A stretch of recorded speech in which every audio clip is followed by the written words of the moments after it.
नमो अरहन्ताणं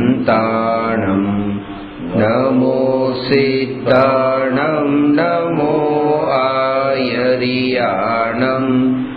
नमो उवज्रायाणं नमो लोये सव्वसाहुणम्।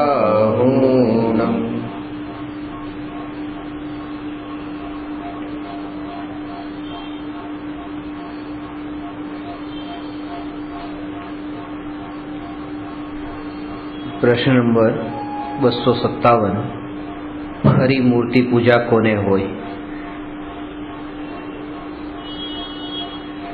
पदार्थ ने जाणवाना 3 उपाय छे। एक प्रमाण, बीजू नय अने त्रीजू निक्षेप। प्रमाण नो अर्थ छे सम्यक ज्ञान, ज्ञान वडे पदार्थ ने जाणी शकाय। नय नो अर्थ छे ज्ञाननो अंश, एवो ज्ञाननो अंश के जे ज्ञाननो अंश पदार्थना अंशने जाणवा वाळो छे, एने एना थकी पण पदार्थनी ओळखाण थाय। एटले के जेम कोई एक लक्षणथी आखा पदार्थनी एक ज्ञान लक्षणथी जीव नामना द्रव्यनी ओळखाण थवी। अने त्रीजू छे निक्षेप। ये निक्षेप 4 प्रकारना बताव्या। नाम निक्षेप, स्थापना निक्षेप, द्रव्य निक्षेप अने भाव निक्षेप। नाम निक्षेप नो अर्थ है कि जे पदार्थ ने ओळखवा माटे कोई नाम आपवामां आवे एने नाम निक्षेप कहेवाय। नाम निक्षेप में के जेम के आ टेबल है, आ खुर्सी है, खरेखर तो आ जेटला पदार्थों है ए बधा पदार्थों पूतगल है। अने पूतगल पदार्थ ने कोई ने कोई नाम थी आपणे ओळखीए छे, तो ए ओळखाण माटेनुं जे चिन्ह एनुं नाम नाम निक्षेप है। बीजू है स्थापना निक्षेप, कि कोई एक पदार्थ में अन्य पदार्थ ने स्थापित करवो। जेम के भगवाननी मूर्ति बनेली तो पत्थरनी छे, पण पत्थरनी मूर्ति में भगवाननी स्थापना करवी ए स्थापना निक्षेप छे। आ बे वात बतावी थी कि बाळकनुं नाम पण महावीर अने मूर्तिनुं नाम पण महावीर। बाळकनुं नाम जे महावीर त्या पूजानो व्यवहार नहीं थाय, अने पत्थरनी मूर्तिनुं नाम जे महावीर त्या पूजानो व्यवहार थशे। तो ज्यां पूज्य अपूज्यनो व्यवहार न होय एनुं नाम तो छे नाम निक्षेप, अने ज्यां पूज्य अपूज्यनो व्यवहार होय त्यां छे एनुं नाम छे स्थापना निक्षेप। ए स्थापना 2 प्रकारनी छे, तदाकार स्थापना अने अतदाकार स्थापना। तो जेवुं भगवाननुं पद्मासन अने खड्गासन स्वरूप, एवुं ज प्रतिमामां पद्मासन ने खड्गासनना आकारे स्थापित करवुं ए तो छे स्थापना तदाकार स्थापना। अने जे शतरंज में हाथी अने ऊंट ने ए रीते स्थापना करीए तो एनुं नाम छे अतदाकार स्थापना। कारण के हाथीनो आकार एवो नथी होतो, वजीर अने राजानो आकार एवो नथी होतो जेवो त्यां स्थाप्यो छे, ए अतदाकार स्थापना छे। त्रीजું छे द्रव्य निक्षेप।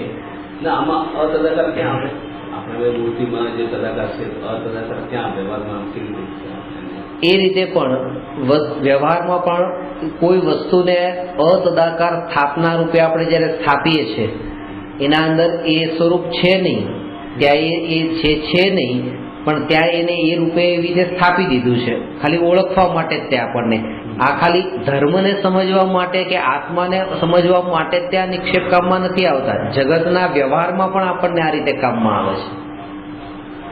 એટલે બધી આ સિદ્ધાંતો બધા આત્મામાં જ નથી ઘટિત કરવાના, એ લોક વ્યવહારમાં પણ આ રીતે કામમાં આવે છે આપણને। દ્રવ્ય નિક્ષેપ છે એ ભૂતકાળની પર્યાય અને ભવિષ્યકાળની પર્યાય જે ભૂતકાળની હતી અને ભવિષ્યની થવાની છે એ પર્યાયને વર્તમાનના અંદર એ પર્યાયને લીધે એને એ રૂપે ઓળખવું એનું નામ છે દ્રવ્ય નિક્ષેપ। જેમ કે महावीर भगवाननी भूतकाळनी पर्याय हती तीर्थंकरनी पर्याय। आपणे एम कहीए छीए कि महावीर भगवान 24मां तीर्थंकर छे, તો 24માં તીર્થંકર છે નહીં, તીર્થંકર હતા.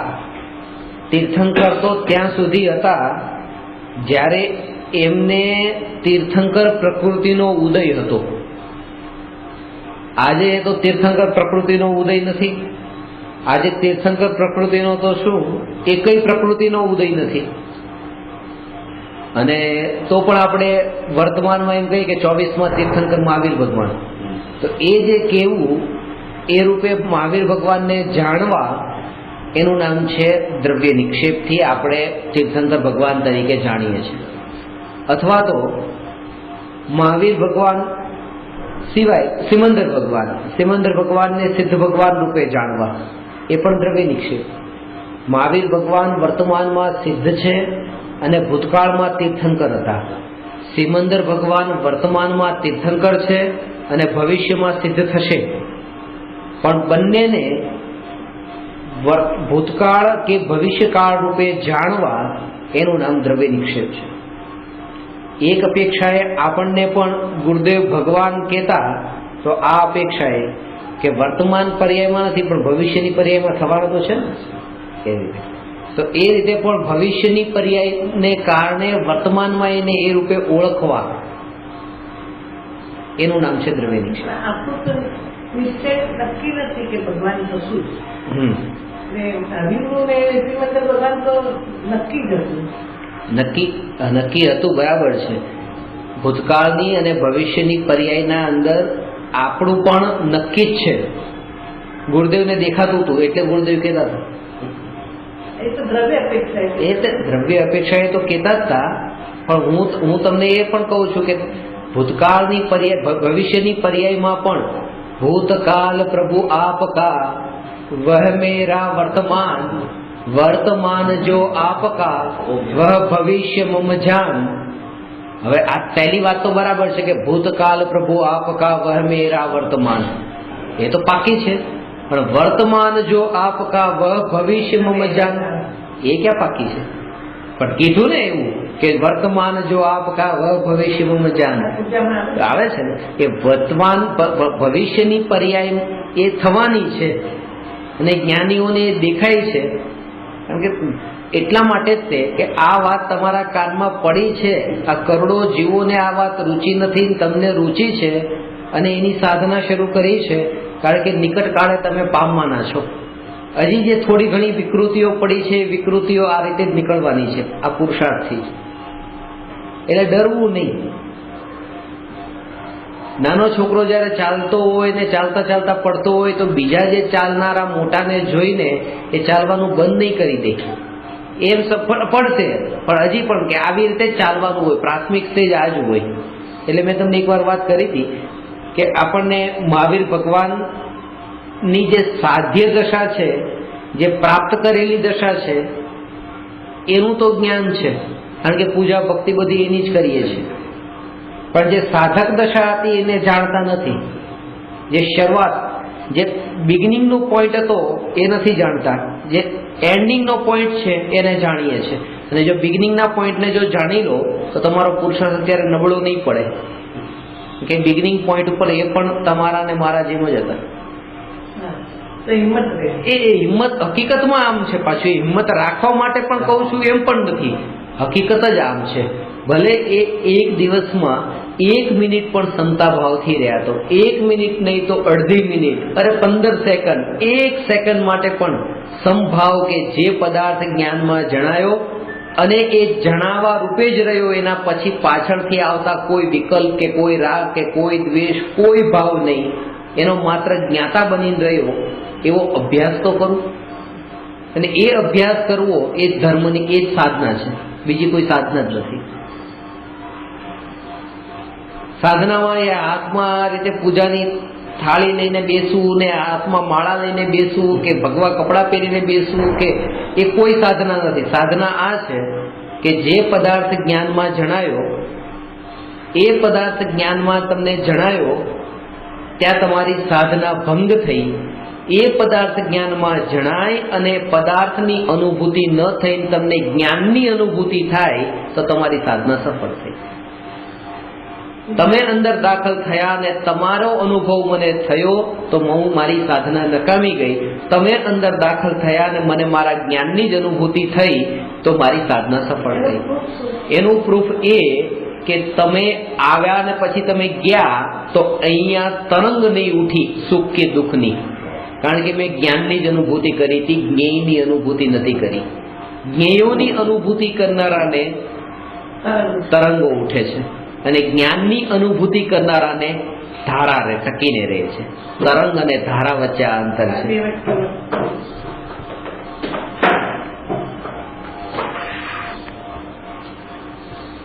આ લક્ષણ છે. ફરીથી એને બતાવું છું કે જ્ઞેયોની અનુભૂતિ જે કરનાર છે તેને સુખ દુઃખની તરંગો ઉઠે છે અને જ્ઞાનની જેને અનુભૂતિ થાય છે એને એક જ્ઞાન ધારા રહે છે. ને એ જ્ઞાન ધારા એ સુખનું પ્રતીક છે, સુખનું એ નિશાની છે.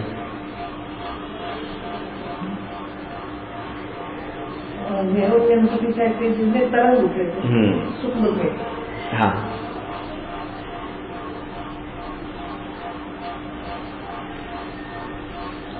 એટલે કે જ્યાં પણ એમ કહેવામાં આવ્યું હોય કે જે પદાર્થ જ્ઞાનમાં જણાય છે, જેમ જણાય છે, જેમ જણાય છે એમ એને જાણો, એમ એને જાણતા રહો. જ્ઞાતા ભાવે એને જાણો બસ. પણ જ્ઞાતા ભાવે એને જાણે કોણ? કે જેણે જાણનાર જેનો સ્વભાવ છે, જ્ઞાતા જેનો સ્વભાવ છે, એને તો પેલા અનુભવી લીધો હોય, જાણી લીધો હોય તો જ સામેના પદાર્થનો એ જ્ઞાતા દ્રષ્ટા રહી છે. બાકી બધું આ રિફ્લેક્શન છે.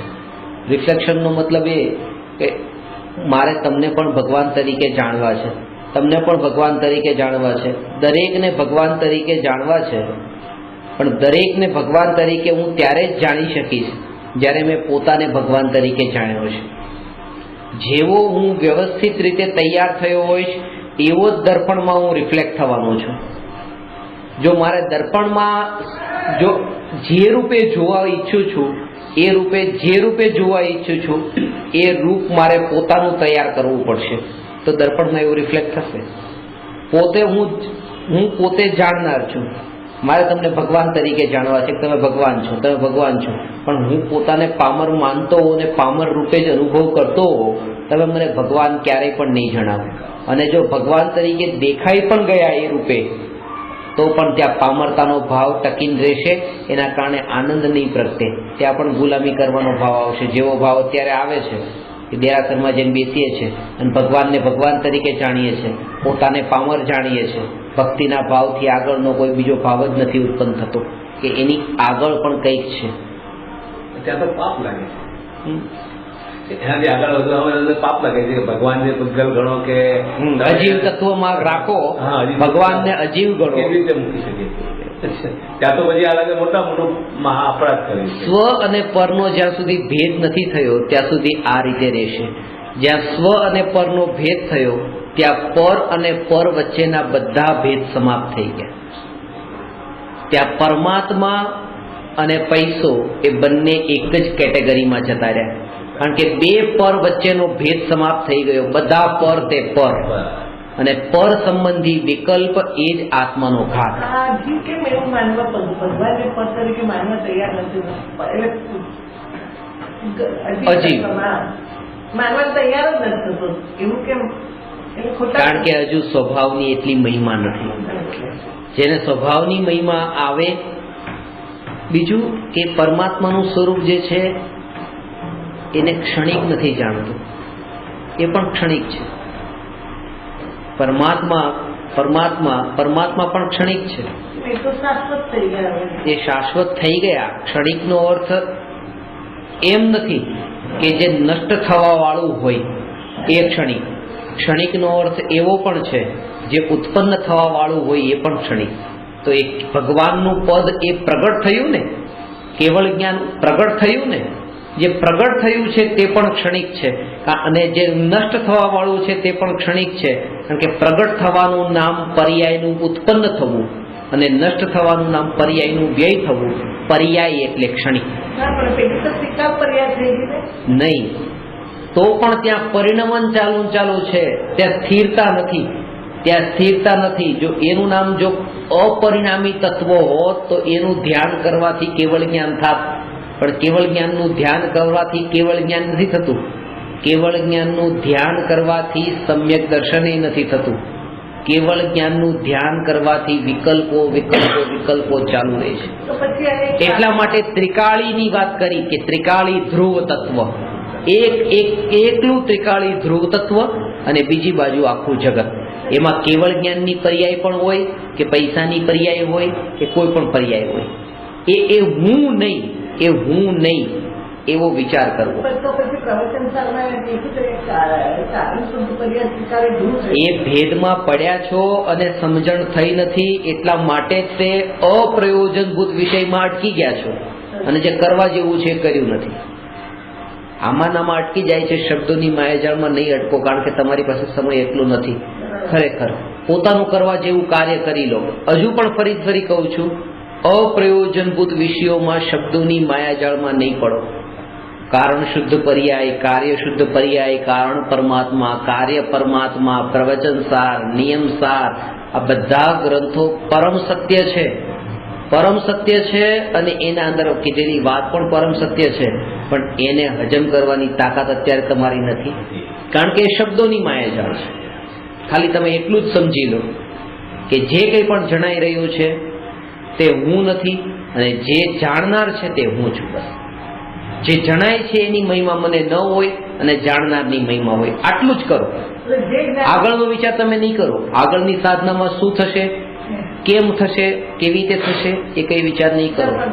જે જ્ઞાનમાં તરંગ ન ઉઠે એ જ્ઞાન મારું ઉઠતી જ નથી. બસ એ ઉઠી એ તમને ક્યારે ખબર પડી, જ્યારે જ્ઞેયને તમે જાણ્યું ત્યારે. જ્યારે તમે જ્ઞેયને જાણ્યું ત્યારે. આ તમારા શબ્દો પણ મારા જ્ઞાનમાં હું જાણું તો મને મારા અંદર તરંગો ઉઠે, બાકી હું મારા જ્ઞાનને જ જાણતો રહું તો મારા જ્ઞાનમાં કોઈ તરંગો નથી. આ પણ મારા જ્ઞાનનું જ્ઞેય છે, જ્ઞાનની સત્તામાં નથી. જ્ઞાન અત્યારે પણ સ્થિર ને ધ્રુવ છે. આવું જો ચિંતન ચાલતું રહે તો એ ચિંતન પૂર્ણતા સુધી લઈ જશે. એને આની પણ અસર નહીં થાય. કારણ એનું પ્રૂફ એ કે બીજા પળે મને યાદ નથી કે આના આગલા સમયે મારા જ્ઞાનમાં જ્ઞેય કોણ હતું. બાળક જેવો સ્વભાવ થઈ ગયો છે, કંઈ યાદ રહેતું નથી. અને એ કંઈ યાદ રહેતું નથી એ દશા બહુ ઊંચી દશા છે. એ કોને યાદ ન રહી? જ્ઞેયોની આસક્તિ એને નથી. તમે મને 2 કલાક પહેલા ગાળ આપી હતી, 2 કલાક પહેલા મારા વખાણ કર્યા હતા, આ 2 શબ્દ મને યાદ નથી. વખાણ કર્યા હતા એ પણ યાદ નથી, ગાળો આપી હતી એ પણ યાદ નથી, કારણ કે ગાળો અને વખાણ એ બંને જ્ઞેય છે. એ જ્ઞેય છે અને એ જ્ઞેયને જાણવામાં કોઈ રુચિ નથી, કોઈ રસ નથી, કોઈ રસ નથી. ઉપયોગ એ જ વિષયમાં જઈને જોડાય છે જે વિષયમાં રસ છે. જો ઉપયોગમાં જ રુચિ હોત તો ઉપયોગ પરમાં ન જાત, ઉપયોગમાં જ જણાત. ઉપયોગ કરે કેવો આ જ્ઞાન પાછા શબ્દોની માયાજાળમાં.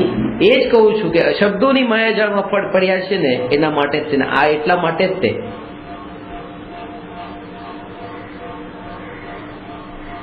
શબ્દોની માયાજાળમાં હજુ પણ તમે જેટલું પણ અભ્યાસ કરીને શીખી લેશો, ભણી લેશો, વધારે પંડિત બની જશો. એનાથી આગળ કંઈ નહીં થાય અને એમાં કંઈ લાભ નથી થવાનો, નુકસાન જ છે. મનુષ્ય ભાવને વેડફ્યો. બસ તો એટલે જ તે કે જે પણ જ્ઞેય મારા જ્ઞાનમાં જણાયું એની પ્રધાનતા ન હોય, એની પ્રાયોરિટી ન હોય, પ્રધાનતા ન હોય. પાત્રમાં પાણી આવ્યું છે કે પાત્રમાં દૂધ આવ્યું છે કે પાત્રમાં શું છે એનો કોઈ ભેદ નથી. બસ પાત્ર બસ પાત્રની જ મહિમા છે. આ જ્ઞાનમાં કયું જ્ઞેય જણાયું? પરમાત્મા જણાયા, પૈસો જણાયો કે આ કાદવ કીચડ જણાયો, શું જણાયું? એની કોઈ મહિમા નથી. પણ જેમાં જણાયું છે એ જ્ઞાનની મહિમા છે, જ્ઞાનની મહિમા છે. જેને એકત્વનો, થિયેટરના માલિકને પડદાની મહિમા છે ને પડદામાં એકત્વ છે. આ એકત્વની બહુ મહિમા છે. એકત્વ એટલે હું પણ, મારા પણ, આ જ મારું. એને રુચિ રસ પડદામાં છે, એના પડદાને કંઈ ન થવું જોઈએ. અને જોનારાને પડદા સાથે કોઈ મતલબ નથી, એને એના દ્રશ્ય સાથે મતલબ છે જે રંગબેરંગી દરેક સમયે બદલાય છે.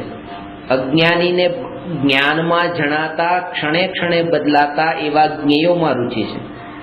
અને જ્ઞાનીને જે જ્ઞાનમાં એ જ્ઞેય જણાય છે એવું જાણવું જાણવું જાણવું જે નિરંતર ધારા પ્રવાહથી વહી રહ્યું છે એમાં જ રુચિ છે. અને એના કારણે તરંગો નથી ઉછળતી, ત્યાં તરંગો ઉછળે છે અજ્ઞાનીને. કારણ કે એક જ્ઞેય ગયું તો બીજું જ્ઞેય આવ્યું, બીજું જ્ઞેય ગયું તો ત્રીજું જ્ઞેય આવ્યું. જ્ઞેય એટલે જ્ઞાનમાં જણાતા પદાર્થ, કોઈ પણ પદાર્થ. હા, બધું જ ઓબ્જેક્ટ. જ્ઞેય એટલે ઓબ્જેક્ટ અને જ્ઞાતા એટલે સબ્જેક્ટ. જાણનારો અને જે જણાય છે તે. હું જાણનાર અને મેં તમને જાણ્યા, પણ તમને જ્યારે જાણ્યા ત્યારે મેં પોતાને જ જાણ્યો છે, તમને નથી જાણ્યા. કારણ કે મારું ધ્યાન તમારા ઉપર નથી, મારું ધ્યાન મારા જ્ઞાન રૂપી દર્પણ પર છે. મારું ધ્યાન મારા જ્ઞાન રૂપી દર્પણ ઉપર છે. જ્ઞાન રૂપી દર્પણમાં તમે જાણ્યા.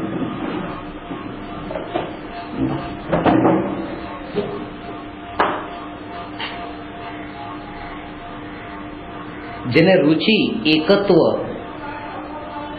મોર કળા કરે છે, દર્પણમાં પ્રતિબિંબ એનું પડે છે અને કળા કરતો બંધ થઈ જાય તો દર્પણનું શું બગડી જાય? દર્પણમાં હવે નથી કળા કરતો એવો મોર ત્યાં પ્રતિબિંબિત થશે, પણ દર્પણનું શું બગડશે? કંઈ નહીં. અને મારું ધ્યાન દર્પણ ઉપર છે. જો મારું ધ્યાન દર્પણ ઉપર છે અને એમાં પણ હજી આગળ કહું કે દર્પણની સ્વચ્છતા ઉપર જ છે કે દર્પણ સ્વચ્છ છે, એની આગળનો કોઈ વિચાર નથી કરતો. દર્પણ સ્વચ્છ છે, દર્પણ સ્વચ્છ છે, દર્પણ સ્વચ્છ છે, તો મોર કળા કરે કે મોર કળા ન કરે એનાથી મને કોઈ ફરક નહીં પડે.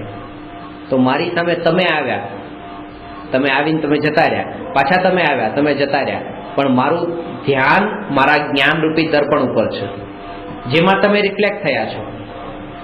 મારું ધ્યાન મારા જ્ઞાનની સ્વચ્છતા ઉપર છે, જેમાં તમે પ્રતિબિંબિત થયા છો. તમે આવો ને તમે જતા રહો, મને કોઈ સુખ દુઃખ નથી થતું. કેમ? કારણ કે જેને જ્ઞાનમાં એકત્વ હોય એને જ્ઞેયોના આવવા જવાથી સુખ દુઃખ ન થાય. અને ખરેખર એમ જ છે. અજ્ઞાનતા ને મૂર્ખતા કેમ કહેવાય છે?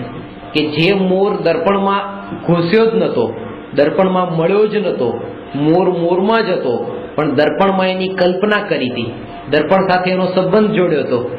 આ જ અજ્ઞાનતા હતી. આનું નામ મૂર્ખતા છે.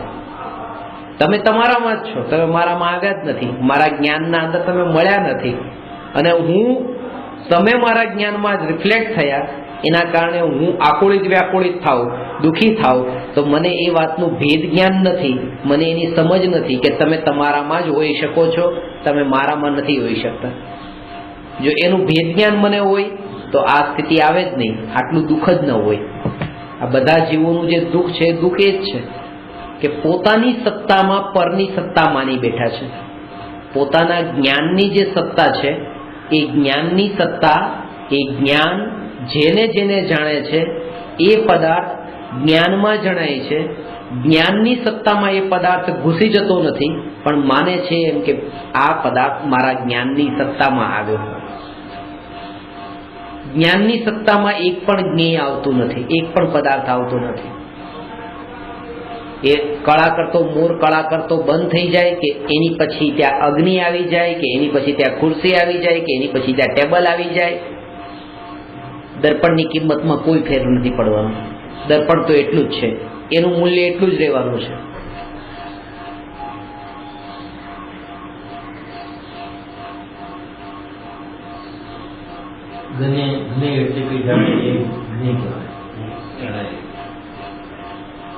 કોઈ પણ પદાર્થ જ્ઞાનમાં જે જણાયો છે એ જ્ઞાનમાં જણાયો. હજી ફરીથી કહું છું, આ વાત ઉપર સાધના આ કરવાની છે. ચાલતા ફરતા, ઉઠતા બેસતા, ખાતા પીતા, દરેક સમયે આ સાધના, આ રૂટીન આ રૂપે થવું જોઈએ. આ વાત બોલવાની નથી, આ તો તમને સમજાવવાનું છે એટલે બોલવું પડે છે, બાકી આ બોલવાની પણ વાત નથી, આ લખી શકાય એ વાત નથી. સાધના એવી હોવી જોઈએ જે પદાર્થ તમારા જ્ઞાનમાં જણાયો તમને ખબર હોવી જોઈએ કે એ કેમ જણાયો. પહેલો પ્રશ્ન એ ઉત્કંઠા થવી જોઈએ, એ કેમ જણાયો. આજે તમે મને જણાયા, તમે આવ્યા એ મને જણાયા, તમે મને જણાયા, આ કેમ જણાયા? એટલા માટે નથી જણાયા કારણ કે તમે અહીંયા મારા નજર સામે આવ્યા એટલે મને જણાયા, ન આવ્યા હોત તો ન જણાત, એમ નથી. મને તમારામાં રસ છે એટલે તમે મને જણાયા. મને જો તમારામાં રસ ન હોત તો તમે મને ન જણાત. તમારી સિવાય જ્યારે હું આ રૂમમાં દાખલ થયો ત્યારે આ રૂમમાં કેટલી વસ્તુ શીખ્યો. આ પંખો છે, આ છે, આ છે, આ છે, આ છે, આ છે. મને આ નહીં જણાયું, આ નહીં જણાયું, આ નહીં જણાયું, આ નહીં જણાયું. કેમ ન જણાયું? મને એમાં રસ નથી. મને એ જણાય છે જેનો મને રસ છે. અને જેવી રીતે મને આનો રસ નથી તો આ નહીં જણાયું, એવી રીતે જ્યારે આ બધાનો મને રસ નહીં હોય ત્યારે આ બધા નહીં જણાય. તો કોણ જણાશે? જે જાણનારો છે એ જ જણાશે, બીજું કોઈ નહીં જણાય. આ અભ્યાસ કરવાનો છે. પાછી તમે ગાથાઓ લઈને આવો છો. હવે બધું ભૂલી જાઓ. હવે એક સાધના પાછી આ ગડબડ થઈ જાય છે. આ જેટલા શાસ્ત્રો ભણ્યા છે ને એ શાસ્ત્ર ત્યાં પછી પાછા આવે છે.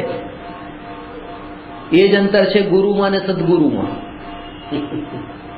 આ ગુરુ જે છે ને, ગુરુ એટલે પંડિત. ગુરુ એટલે પંડિત. એ કહે છે કે હું તમને જે વાત કહું છું એ સાચી છે કારણ કે શાસ્ત્રમાં લખી છે. શાસ્ત્રમાં લખી છે એટલે માટે આ વાત સાચી છે. અને સદગુરુ એમ નથી કહેતા શાસ્ત્રમાં લખી એટલે સાચી છે. હું આવો અનુભવ કરું છું એટલે શાસ્ત્ર સાચા છે.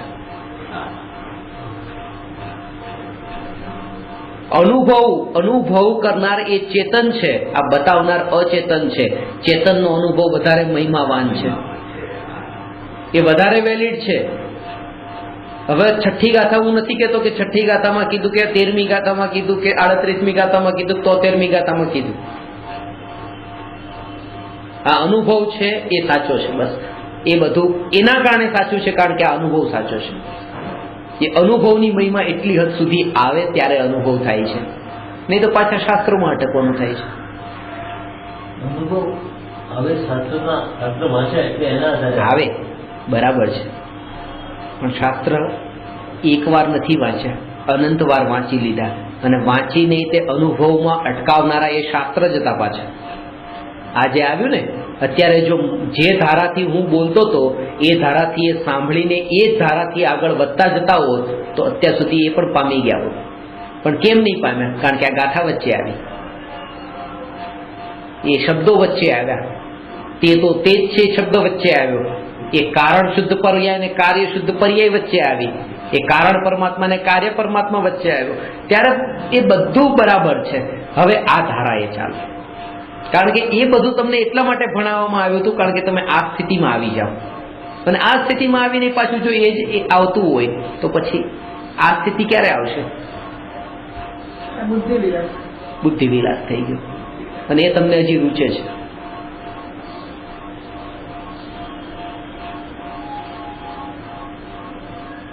ફરીથી હવે આગળ ચાલજો. શું કીધું? કે જે પદાર્થો મને મારા જ્ઞાનમાં જણાયા એ કેમ જણાયા? કારણ કે મારે એને જાણવા હતા. મારે એને જાણવા હતા.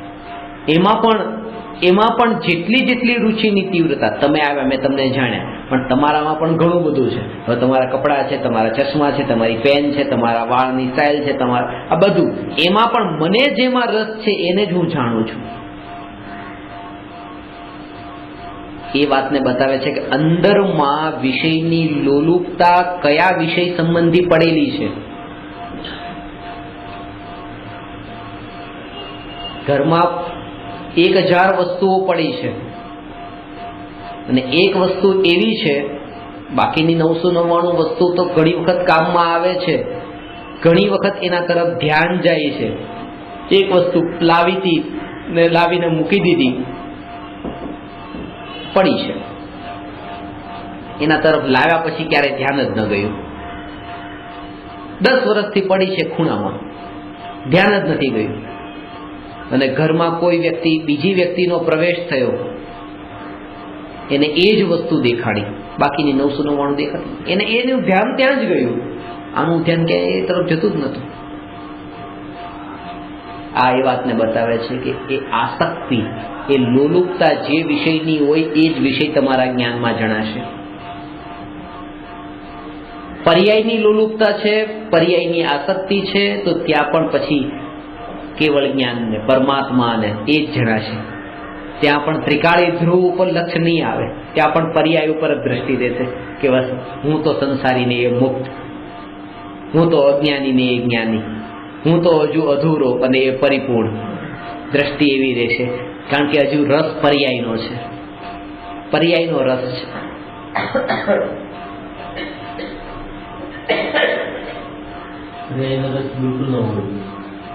જ્યાં સુધી પર્યાયનો રસ છે ત્યાં સુધી દ્રવ્ય એ પર્યાય ઉપર ઢંકાયેલું છે. એટલે મંદિરમાં ભગવાન ઉપર રસ રાખવાની જરૂર નથી. આપણા પોતાના મનમાં ભગવાન બી છે કે નહીં એ બી ખબર નહીં પડવી જોઈએ. મંદિરમાં જતી વખતે પોતાના સાધ્યને યાદ રાખે કે આ શેના માટે જાઉં છું.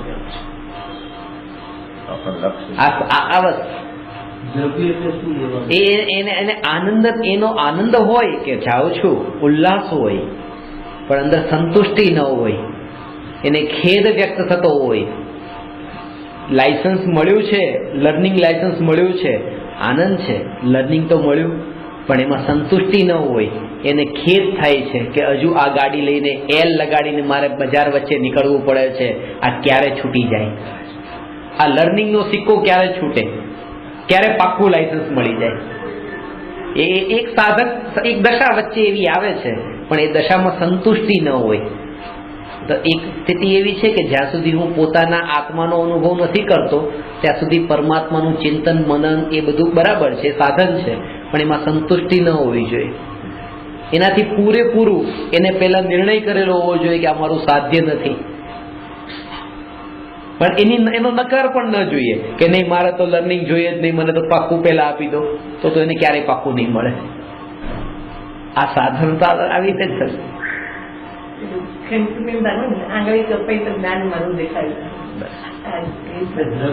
એક જ વસ્તુ, બીજી કોઈ. અને ત્યારે તમને છે ને, ત્યારે તમને આ બધા ઉપર છલા વિચાર તો બહુ બહુ દૂરના થઈ જાય છે. કેમ છો, શું કરે તમારા દીકરા, તમારા દીકરાની હો, તો શું કરે તમારા આન, શું કરો છો આમ ને, તમે આમ ને તેને, એ જે સગા સંબંધીને આ બધા પૂછપરછ, આ તે બધા જે અપ્રયોજનભૂતમાં એ પાપ બાંધતા હતા ને, આ બધા પાપથી ઓટોમેટિક છૂટી જાય છે. ત્યાં પછી એને એ બધા સંયોગો, એ નિમિત્તોથી પણ ઓટોમેટિક છુટકારો થઈ જાય છે. હા, બેનશ્રીબેન કોઈ આવે તો કોઈને પૂછતા કેમ છો, શું છો, કોઈને કઈ નહીં. કોણ છો, ક્યાંથી આવ્યા છો, શું છે, એ રુચિ નથી. જે રુચિ નથી તો જ્ઞાનમાં જણાતું નથી, જ્ઞાનમાં જણાતું નથી તો વચનમાં આવતું નથી. એકંદરમાં નિર્ણય થઈ ગયો.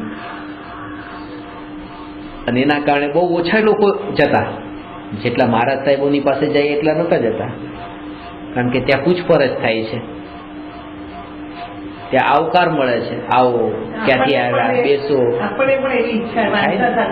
એ પૂછે ને, એ પૂછે હા કયા ગામના છો, ક્યાં તમારે આ ઓળખો છો ને ઓલા. સાદી વાતમાં આપણને પૂછતા ઉલટા તરત જ આપણે સિક્કો જ મારી દઈશું. આજ તમે પણ મારી સાથે આજે કોઈ વાત કરશો અને હું એમ કહીશ કે મને આ કોઈમાં રસ નથી, મારી સાથે આજ પછી તમારે આ કોઈ પણ ટોપિક ઉપર વાત નહીં કરવી. એકલી જ્ઞાનની અને શુદ્ધાત્માની અને અનુભૂતિની વાત સિવાય કોઈ વાત તમારે મારી સાથે આજ પછી કરવી નહીં. તમને એમ લાગશે અમારું અપમાન કરી નાખ્યું, મારું અપમાન કરી નાખ્યું. આનાથી ઉત્તમ વાત કેવા વાળા કોઈ ન મળે, પણ એવું લાગતું નથી અંદરમાં, આવું લાગતું નથી.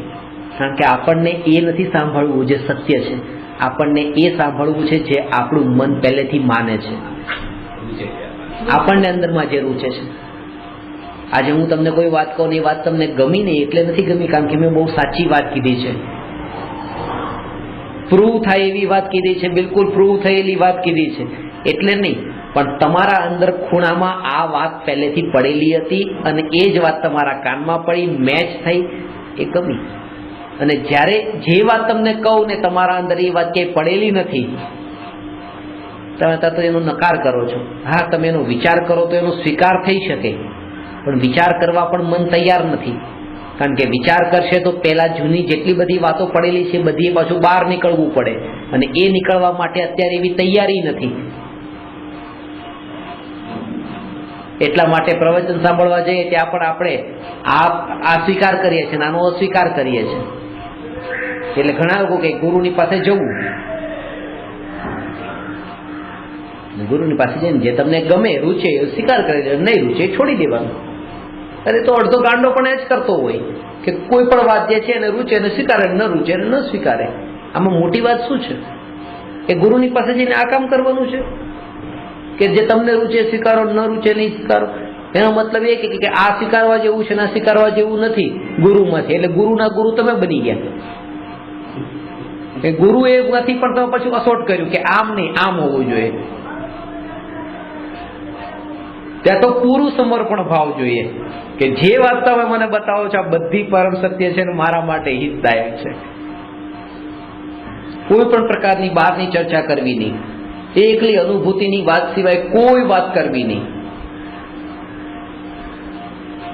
તો કોઈ ગુરુ કોક જ મળે, કોઈ મળે જ નહીં. આ ટાઈમમાં રામાયણ છે. આજ તો કે છે આપણે તો શીખીએ 1 કલાકમાં એ બધું ખુમાવી દઈએ, બીજી વાત કરીએ.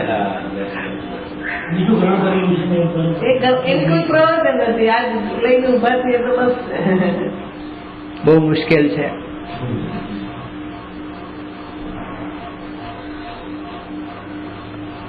આવા ગુરુ મળવા મુશ્કેલ છે એમ નહીં, આવા ગુરુની શોધ કરનારા શિષ્ય મળવા મુશ્કેલ છે જેને આવા ગુરુ જોતા છે. આવું કોને આટલી આવી કે તમે મારી સાથે કોઈ વાત કરો ને હું તરત કહી દઉં આ વાત નહીં કરવાની આજ પછી મારી સાથે. તમે મને પૂછ્યું કેમ છો, મજામાં છો, કેટલા વાગે આવ્યા, તમારે મને નહીં પૂછો ને કેટલા વાગે આવ્યા. અનુભૂતિની વાત કરવાની બસ. તબિયત તમારી કેમ છે, મને આમાં રસ નથી. તમારે બસ ખાલી અનુભૂતિની વાત કરવા, એકલી આત્માની જ વાત, બીજી કોઈ વાત નહીં. આવો જે એને દુનિયાની દ્રષ્ટિમાં એ પાગલ થઈ ગયો હશે. દુનિયા એ જ કહેશે કે બસ હવે આનું ઠેકાણે નથી, અને અધ્યાત્મની દ્રષ્ટિમાં બસ એ જ્ઞાની થઈ ગયો છે, એ પામી ગયો છે. કે પામેલાની આ સ્થિતિ હોય છે. અલગાવી દો એ લોકો. અને જે વ્યવહારીજનો છે, જે વ્યવહારમાં બિલકુલ તલ્લીન છે, વ્યવહાર જેને કરવો રૂચ્યો છે, એવા લોકોને તો એમ જ લાગશે. વ્યવહાર જેને રૂચ્યો છે એવા લોકોને એમ જ લાગશે કે બસ જો આ વ્યવહારમાં એટલા પાકા નથી. ભલે તમે ધર્મ કરો પણ તમારો વ્યવહાર થોડો તો વ્યવસ્થિત હોવો જોઈએ ને, વ્યવહારમાં તો રહેવું જોઈએ ને.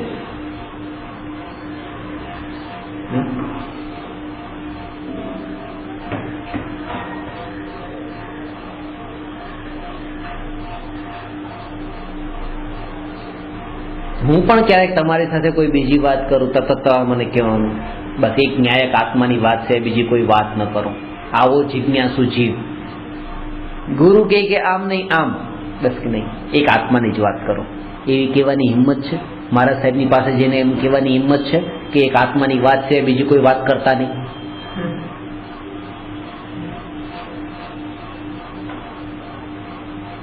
એ સાંભળવી નથી યાર. એનું કારણ છે કે જે વાત અનેક વાર અનુભવમાં આવી ચૂકી છે ને, ભલે એક ક્ષણ માટે આનંદ આપનારી હતી, 5 ઇન્દ્રિયના વિષયોના ભોગની કથા એ એક સમય માટે તો સુખ આપવા વાળી છે, અને આત્માની વાત સાંભળી નથી, અનુભવી નથી, એનો તો પરિચય જ નથી, એટલે એનાથી સુખ મળશે નહીં મળે, કેવું હશે ખબર નથી. અને જેની ખબર નથી એના માટે થઈને આ એક સમયનું સુખ પણ છોડાય નહીં, કારણ કે ખબર નથી એની બરાબરીમાં આ એક સમયનું સુખ પણ પરમ સત્ય સુખ છે. એવું અજ્ઞાનીની શ્રદ્ધામાં અત્યારે પડેલું છે, એટલા માટે એ આ તરફ આગળ વધતો નથી. એક પ્રતીતિ, દ્રઢતા એવી નથી આવી કે ભલે અત્યારે મને આ આનંદ આપનારી છે પણ આ જ દુઃખ છે, એમ નહીં કે એના ફળમાં દુઃખ છે. મારે હું તમારા ઉપર ગુસ્સો કરું અને એના કારણે મને કર્મ બંધાશે ને એનું ફળ મારે દુઃખ ભોગવવું પડશે, એમ નથી. હું અત્યારે અહંકારનો ભાવ કરું અને એમાં મને કર્મ એવા બંધાશે કે મારે નરકની ગોદમાં દુઃખ ભોગવવા પડશે, એમ નથી. પણ જ્યારે મેં તમારા પર ક્રોધ કર્યો, 7 વાગ્યા ને 1 મિનિટ ને 1 સેકન્ડે મેં તમારા પર ક્રોધ કર્યો, એ સમયે હું સમતા ભાવે ન રહ્યો, મેં અનંત શાંતિને ગુમાવી. એ સમયે હું શાંત સ્વભાવમાં સ્થિર થઈને આનંદ લઈ શકતો તો, જે નહીં લીધો, એ નહીં લીધો અને આ ગુમાવ્યું, આ જ મોટું દુઃખ છે. એ મેં ફળ ભોગવી લીધું. ક્રોધ કર્યો એ સમયે ફળ ભોગવી લીધું છે અને એનાથી કર્મ બંધાણા અને એ કર્મ બંધનના ફળમાં એક્સિડન્ટ થઈ ગયો. લોકો એમ માને જો ફળ મળ્યું, પણ ત્યારે હું મારા સ્વભાવમાં લીન હું તો ફળ ભોગવ્યું જ નથી. ખરેખર ભોગવટો જે છે, ભોગવટો ભાવનો છે અને જે સમયે ભાવ થયો ત્યારે જે ભોગવી લે છે. પેલું ભોગવવું તો સંયોગોનું છે કે કર્મ બંધાણા અને પછી એનું ફળ ભોગવવું પડશે, કે ખાવા માટે નહીં મળે રોટલી, એ ભોગવ્યું થોડું છે. એ સમય ખાવાનું ન મળ્યું. ઘણી વખત એવું હોય છે કે આપણે ભોગવતા જ નથી, કારણ કે હું અહીંયા બેઠો છું, મારા ઘરમાં કાચનો ગ્લાસ છે, કિચનમાં કાચનો ગ્લાસ નોકરે ફોડ્યો અને હું તો બસ મારા સ્વભાવમાં અહીંયા લીન છું, ક્યારેક શાસ્ત્રનો સ્વાધ્યાય કરું છું, ગ્લાસ ફૂટી ગયો, પાપના કર્મ બંધાણા હતા, ઉદયમાં આવી નીકળી ગયા, ફળ મને મળી ગયું, મને કેટલું દુઃખ થયું? કઈ નહીં.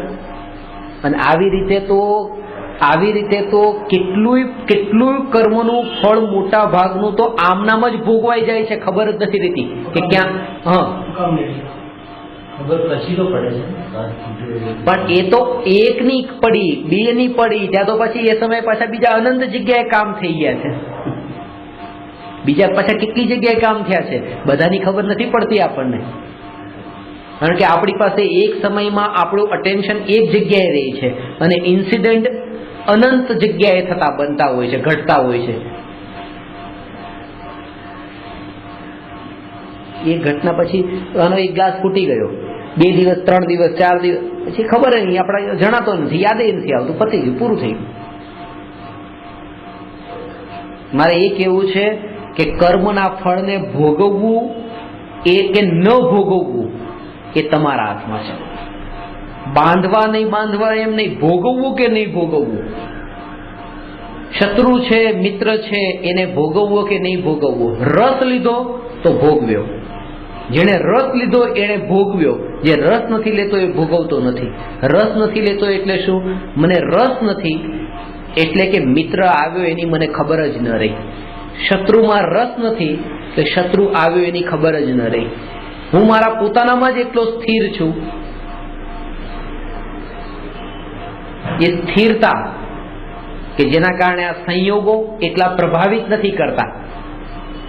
જે અત્યારે ઇન્સ્ટન્ટ, રવિન્દ્રનાથ ટાગોરે તો આત્માના અનુભવી તો હતા કે નહીં, એ તો એના ઉપર આપણે નથી ચર્ચા કરવી, પણ એમના જીવનનો આ સાચો કિસ્સો છે કે પોતે પોતાના રૂમમાં બેઠા બેઠા એક લેખ લખતા હતા. ત્યાં જ બારીમાંથી કૂદીને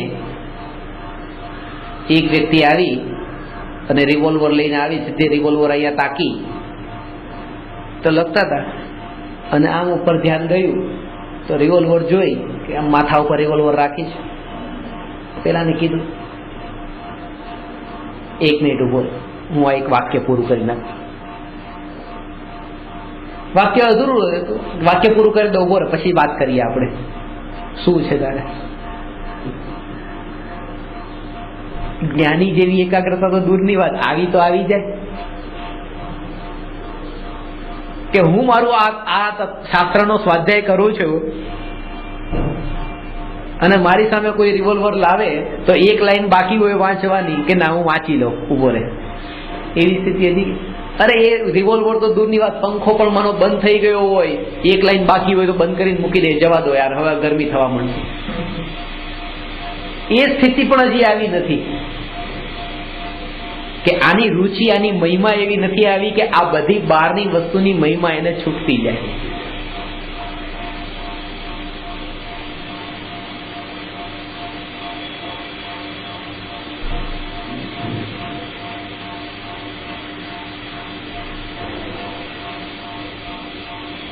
ગોળ ગરીબના ઘરમાં જાય કે ધનવાનના ઘરમાં જાય કે દુકાનમાં રહે કે રસોડામાં રહે કે ટેબલ પર રહે, ગોળ ક્યાંય પણ રહે, ગોળ પોતાના મીઠાશના સ્વભાવને છોડતો નથી. એને કોઈ સાથે કોઈ સંબંધ નથી, બસ એનો સ્વભાવ મીઠાશ વાળો.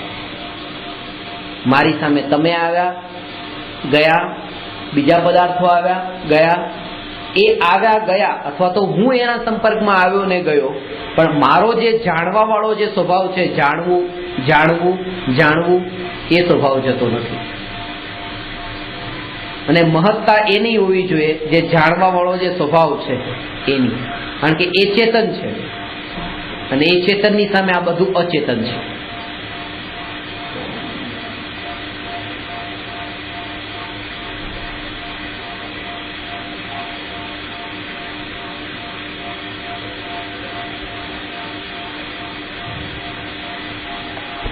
અહીંયા પ્રશ્ન એ ચાલે છે કે ખરી મૂર્તિ પૂજા કોને હોય?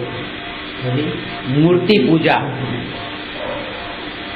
આપણે સવારે ઉઠીને નાહી ધોઈને તૈયાર થઈને હાથમાં પૂજાની થેલી લઈને કે પોટલી લઈને કે થાળી લઈને પૂજા કરીએ છીએ, તો કે આપણી પૂજા પૂજા કહેવાય કે ન કહેવાય? એનો જવાબ અહીંયા એ આપ્યો છે. ખરી પૂજા એનું નામ છે જેણે ભગવાનને ભગવાન રૂપે નહીં પણ દર્પણ રૂપે જોયા છે. એટલે ભગવાનની મૂર્તિમાં ભગવાનને નહીં પણ ભગવાનની મૂર્તિમાં જેણે દર્પણ જોયું.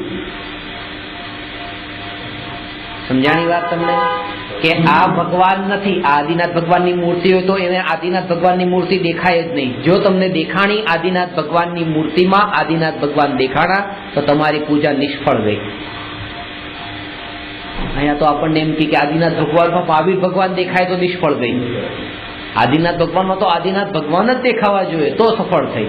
નહીં, આદિનાથ ભગવાનની મૂર્તિ હોવા છતાં પણ ત્યાં તમને એમ જ લાગે કે આ દર્પણ જ છે, મૂર્તિ નથી, મૂર્તિ ન દેખાય, દર્પણ.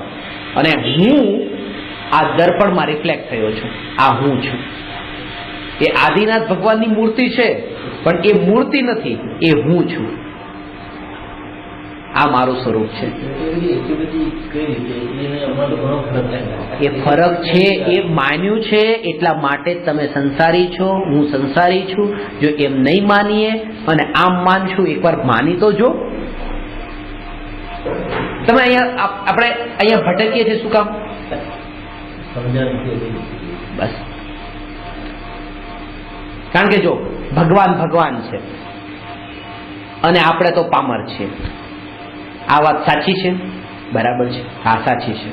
આ વાત તમે માનો છો કે હા માનીએ છીએ? તો જેવું છે એવું તમે માન્યું ને, સ્વીકાર્યું ને, તો બિલકુલ તમે સાચા માણસ થઈ ગયા. તો સાચા હોય તો તમારો મોક્ષ થઈ જવો જોઈએ. ખોટા હોય એ ભટકે, સાચા શું કામ ભટકે?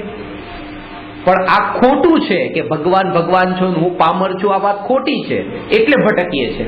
જો માનીએ કે ભગવાન તમે ભગવાન છો હું પણ ભગવાન છું તો નહીં ભટકીએ. એટલે કોઈને કહેવાની વાત નથી, આ તો તમને સમજાવવાનું છે એટલે કહું, બાકી આ વાત કહેવાની નથી. આ અનુભવની વાત છે. દર્શનની વાત કીધી તો કેમ ખબર છે? આ અનુભવની વાત છે.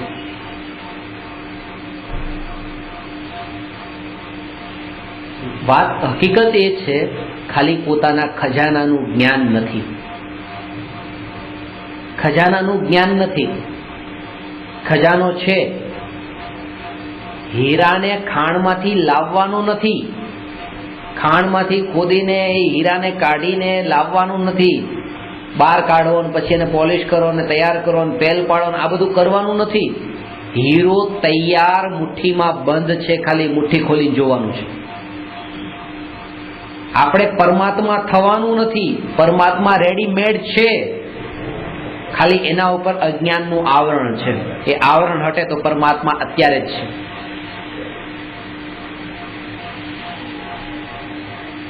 કારણ કે મહાવીર ભગવાન પરમાત્મા કેમ થયા? આદિનાથ ભગવાનની ભક્તિ કરીને, આદિનાથ ભગવાનની પૂજા કરીને. મહાવીર ભગવાને કેટલા દેરાસર બનાવરાવ્યા, મહાવીર ભગવાને કેટલા પ્રવચન આપ્યા. મહાવીર ભગવાન દીક્ષા લીધા પછી તો તીર્થંકરનો તો નિયમ હોય છે કે કેવળ જ્ઞાન સુધી તો મૌન જ હોય, વચન જ બંધ થઈ જાય. દીક્ષા પછી બોલવાનું જ ન હોય. અહીંયા સૌથી વધારે બોલવાનું દીક્ષા પછી ચાલુ થાય.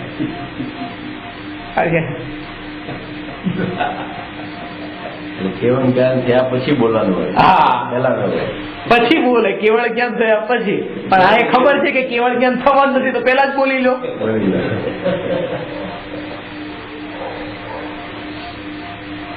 અને ખરેખર તો કહું ને, એવી સાધના હોય છે ત્યારે ત્યાં કેવળ જ્ઞાન પામે છે.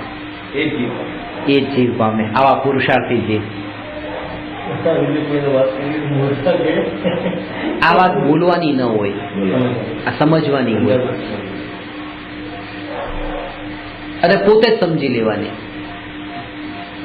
પોતે સમજી લેવાની. કોઈ જિજ્ઞાસુ અત્યંત ઉત્કંઠાથી વિનય ભાવે તમને પૂછે કે મને આ વાત સમજાવો, અને તમે એનો ઉત્તર જાણતા હો, તમને પોતાને અંતરમાં એના ઉપર દ્રઢ શ્રદ્ધા ન હોય તો તમે એમાંથી પ્રમાણ સહિત એ વાત બતાવો, એ વાત અલગ છે. બાકી આ વાત કોઈને બતાવવા જેવી નથી.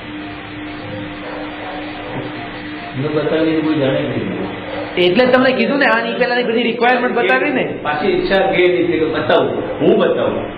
આપણે બતાવીએ એટલે અમે જાણ્યું, એટલે અમને knowledge નહીં. એ સ્વરૂપે સમાયા એ આ રીતે પોતે ભગવાન માને પોતાને તો સ્વરૂપ શબ્દ કહેવાય. આપણે અમને ન બતાવી હોત તો અમે જાણત નહીં કે આ વસ્તુ ન જાણે. પણ તમારું એટલું તો હતું ને કે મેં તમને તમારા માથા ઉપર રિવોલ્વર રાખીને તમને નહીં કીધું ને કે તમે આ આત્માની વાતને સાંભળો. અત્યંત વિનય ભાવે તમે અહીંયા બેઠા અને ઉત્કંઠાથી બેઠા ને સાંભળવાની તૈયારી સાથે, પરિણામોની શુદ્ધિ સાથે, ચિત્તની નિર્મળતા સાથે, વૃત્તિને શુદ્ધ કરીને અહીંયા બેઠા, ત્યારે આ વાત તમારા કાનમાં પડી. એવા જીવોને તો નહીં પડી ને, કે જે જીવોની વૃત્તિ નિર્મળ નથી. બાકી તો બાજુમાં નીચે વોચમેનો પણ બેઠા છે, એને કેમ નહીં મળી? બિલ્ડિંગમાં કેટલા લોકો જૈન ધર્મ પાળવા વાળા છે, એમને કેમ ન મળી? ખબર પડશે. અને તમે દૂર દૂરથી અહીંયા આવ્યા સાંભળવા માટે. વાત તમને એ કેવી છે કે તમારી યોગ્યતા પાકી છે આ વાત સાંભળવાની. તમે એવી યોગ્યતા તમારી પાકી છે અને હવે કરી લો. આ કાળ તમારો પાકે, હવે નહીં ચૂકે.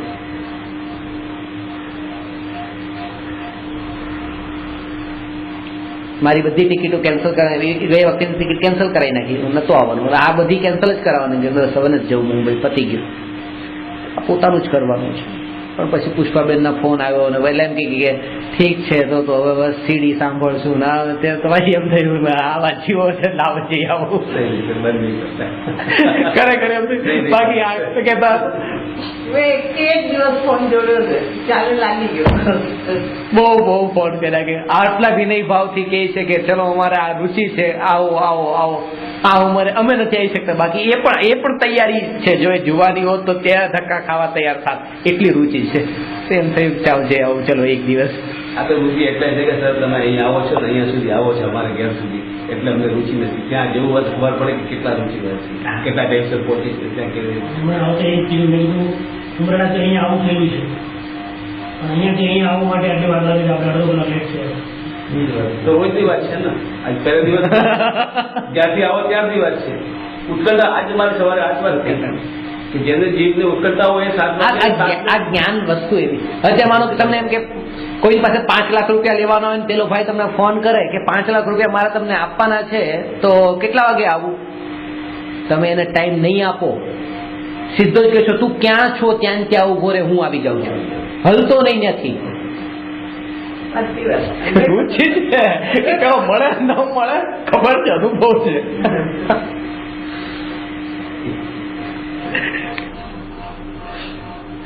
આ 5, 10 કે 15, 20 વર્ષની આ યાત્રા નથી. જીવન યાત્રા જે કીધી છે, તો જીવન એ મનુષ્ય જીવનની વાત નથી, આત્માના જીવનની વાત છે. મનુષ્ય જીવનની યાત્રા હોઈ શકે કે આ 2, 5, 10, 20, 25 વર્ષની, પણ આત્માનું જીવન એની સાથે કોઈ સંબંધ નથી. આ મનુષ્યપણાને કે આગળ જન્મ થવાનો છે, એ દેવપણાને કે એની આગળ જન્મ થવાનો છે, એવા તિર્યંજપણાને, એને આ જીવન સાથે કોઈ સંબંધ નથી. અને એટલા માટે જ કર્મનો આત્મા સાથેનો સંબંધ છે ને, એટલે ક્યારે પણ એવી સ્થિતિ એવી નથી બંધાતી કે આટલા ભાવ પછી આપણને ફળ મળશે, કે તમને 10 ભાવ પછી ફળ મળશે કે 20 ભાવ પછી ફળ મળશે, એમ નહીં. તમને આટલા વર્ષો પછી ફળ મળશે, આટલા સમય પછી ફળ મળશે. પછી એટલા સમયે તમારે 10 ભાવ થયા હોય કે 20 ભાવે થયા હોય ને 1 ભાવે થયો હોય, એની સાથે કોઈ મતલબ નથી. 1 વર્ષ પછી તમારાનું ફળ ભોગવવું પડશે, પણ એની વચ્ચે પછી માનો કીડીના મકોડાના નાના નાના કેવાય ભાવ થયા હોય તો 100 ભાવે થઈ ગયા હોય, અને આ ભાવે પણ તમને એનું ફળ ભોગવવું પડે. એટલે એ કહે છે કે ભવ સાથે આત્માનો સંબંધ નથી, આ સમય સાથે સંબંધ છે.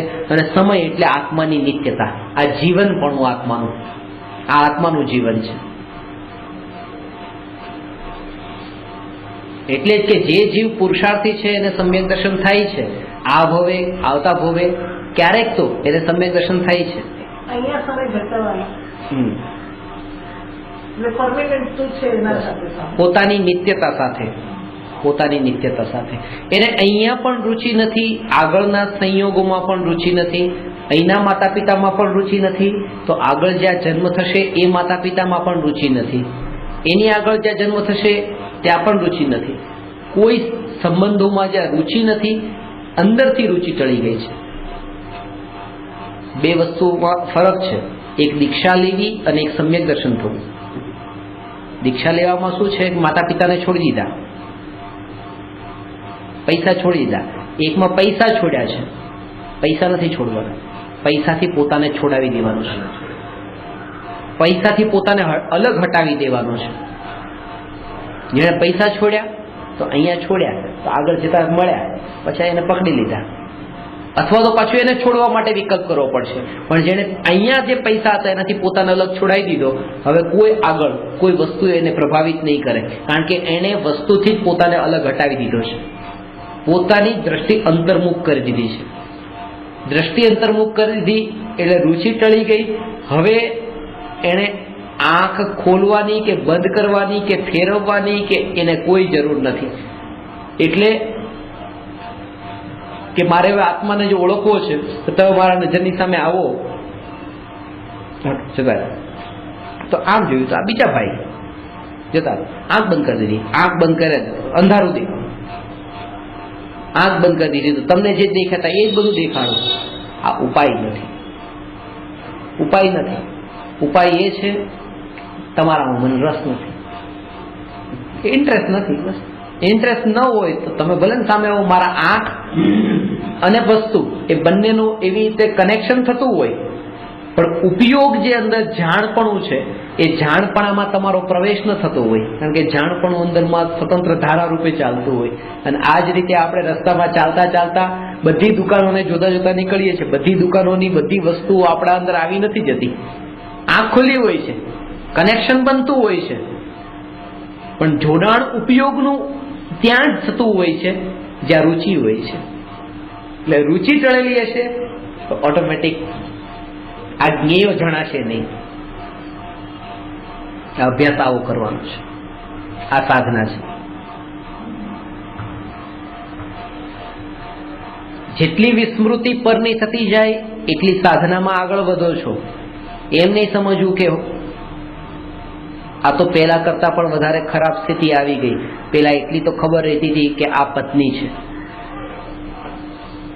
એક જ્ઞાનીની કથા આવે છે, પત્નીને જ ભૂલી ગયા. પત્ની નજરની સામે આવે તો પત્નીને પૂછવું પડતું કે તું કોણ છે. હવે કે આવું જેને પૂછવું પડે તો કે આ તો કેવું કહેવાય, આવી સ્થિતિ આપણી આવી જાય તો ગડબડ થઈ જાય. કે પત્નીને પૂછે તું કોણ છે, પછી પત્ની એ નહીં પૂછે તમે કોણ છો, ઘરમાં પ્રવેશ નહીં મળે, જાઓ.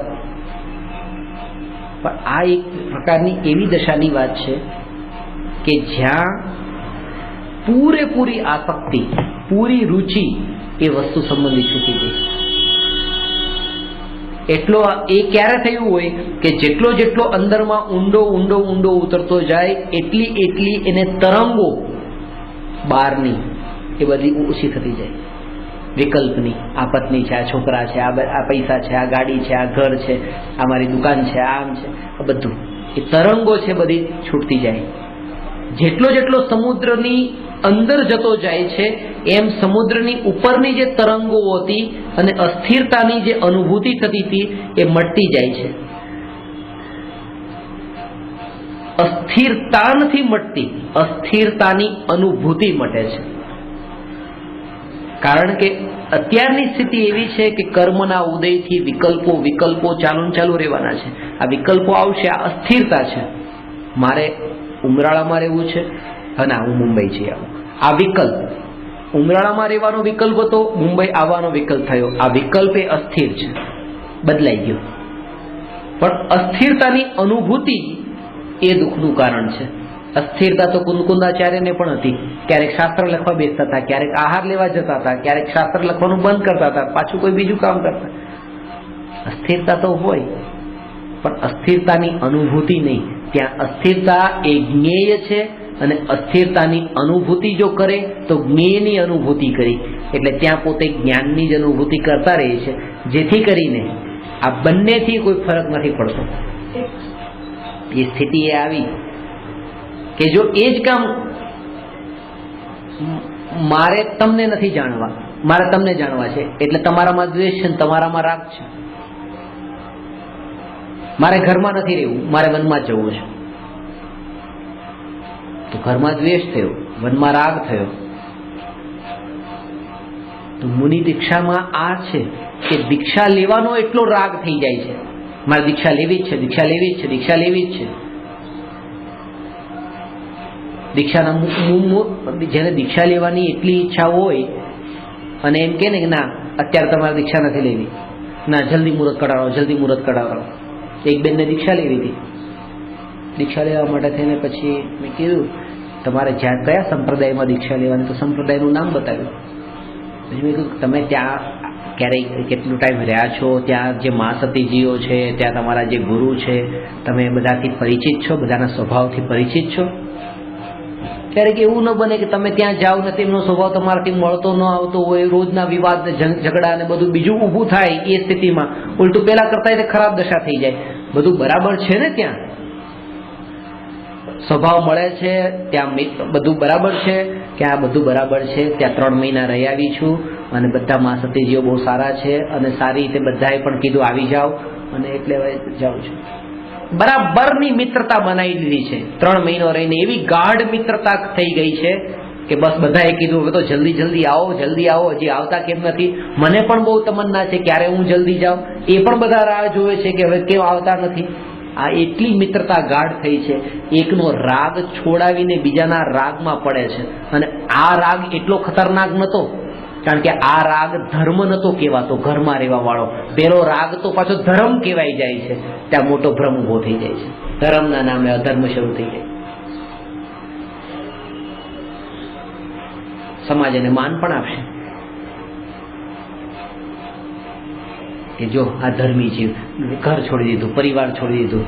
ઘર છોડી દીધું એનું મહત્વ નથી, રાગનો વિષય બદલ્યો છે, પ્રેમનો વિષય બદલ્યો છે. એક આમાં પ્રેમ હતો, હવે એ પ્રેમ. તો દરેકનું એવું હોય છે. આપણી પણ એ સ્થિતિ છે. એ મીઠાઈ ખાધી, મીઠાઈ ખાઈ ખાઈને બસ હવે પછી આમ મોઢું મીઠું થઈ ગયું, પછી તીખા ખાવા પર નમકીન ઉપર ઉતરી પડ્યા.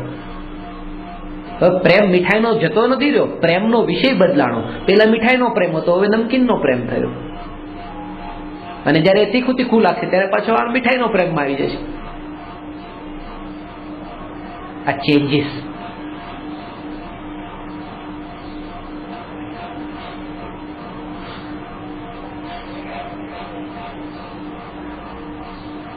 ખરો વેદાંત કેવો હોય? અને જેટલા પણ મોટા મોટા ફિલોસોફર થયા, એરિસ્ટોટલ, પ્લેટો, સોક્રેટિસ, આ બધા પર્યાયમાં જ અટકી ગયા હતા. પર્યાયની બહાર આગળ નીકળ્યા જ નતા.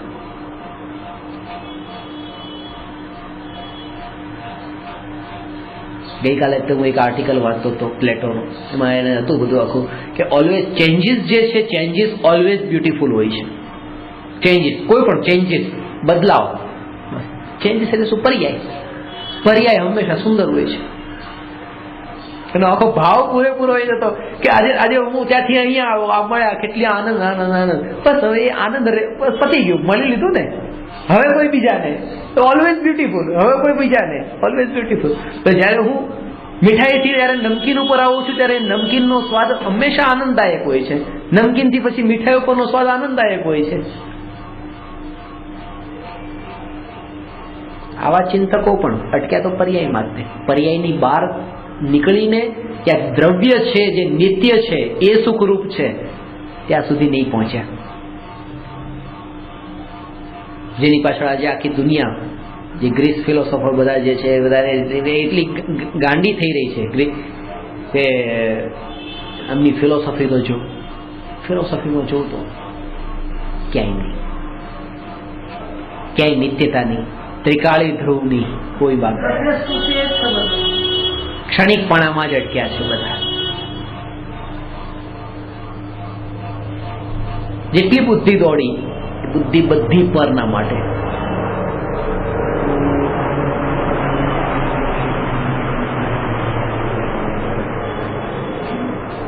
શોધખોળો બધી કરી, બધી પરના માટે.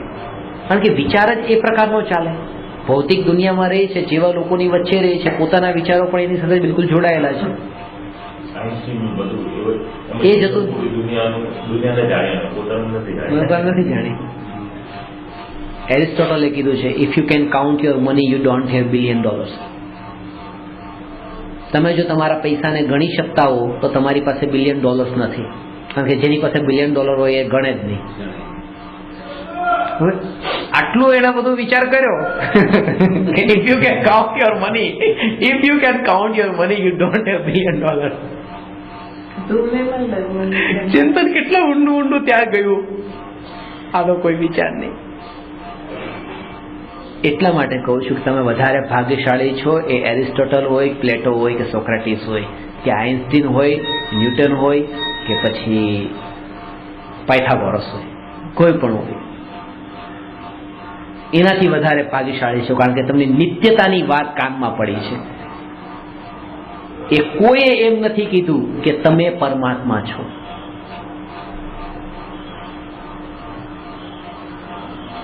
જેના કાનમાં આ વાત પડે કે તમે પરમાત્મા છો, આનાથી વધારે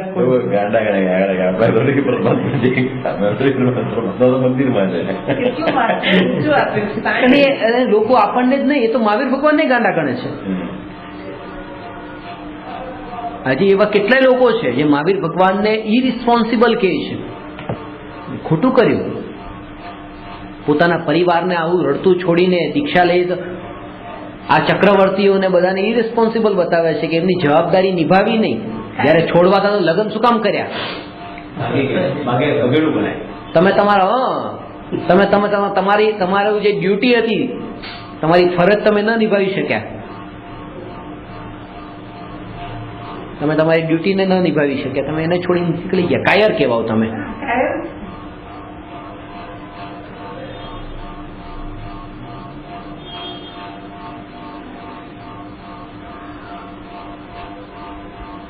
તમે કોઈની પાસેથી કોઈને પૈસા આપ્યા છે, જેને પૈસા આપ્યા એ ભાઈ ગુજરી ગયા, હવે એનું કોઈ નથી.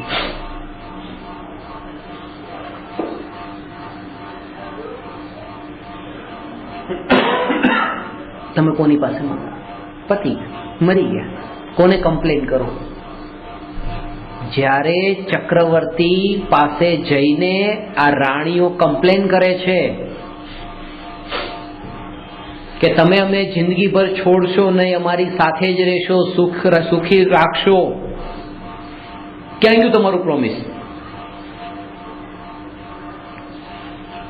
તો ચક્રવર્તીનો એ વખતેનો જવાબ હોય છે, કોની પાસે આવ્યા તમે? Wrong number. કારણ કે આ પ્રોમિસ કોણે કર્યું હતું? આ પ્રોમિસ તો કરવા વાળો હતો એ રાગ હતો, રાગ, અને રાગ તો મરી ગયો. હવે તમે કમ્પ્લેન કરવી હોય તો રાગને કરો, કારણ કે રાગે પ્રોમિસ કર્યું હતું. હવે રાગ તો રહ્યો જ નથી. મારી પાસે શું આવ્યા છો?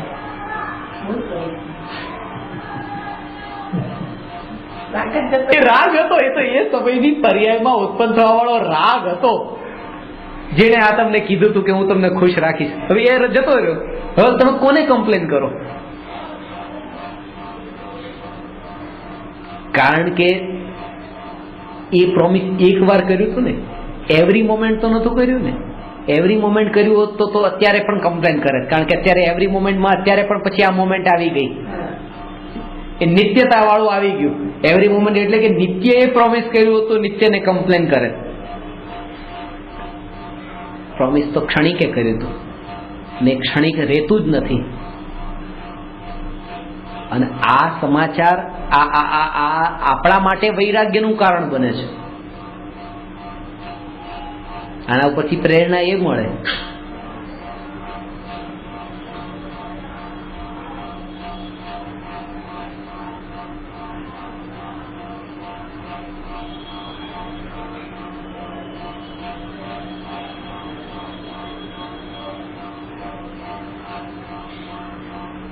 જે પણ ભાવ ઉત્પન્ન થાય છે એ ક્ષણિક છે,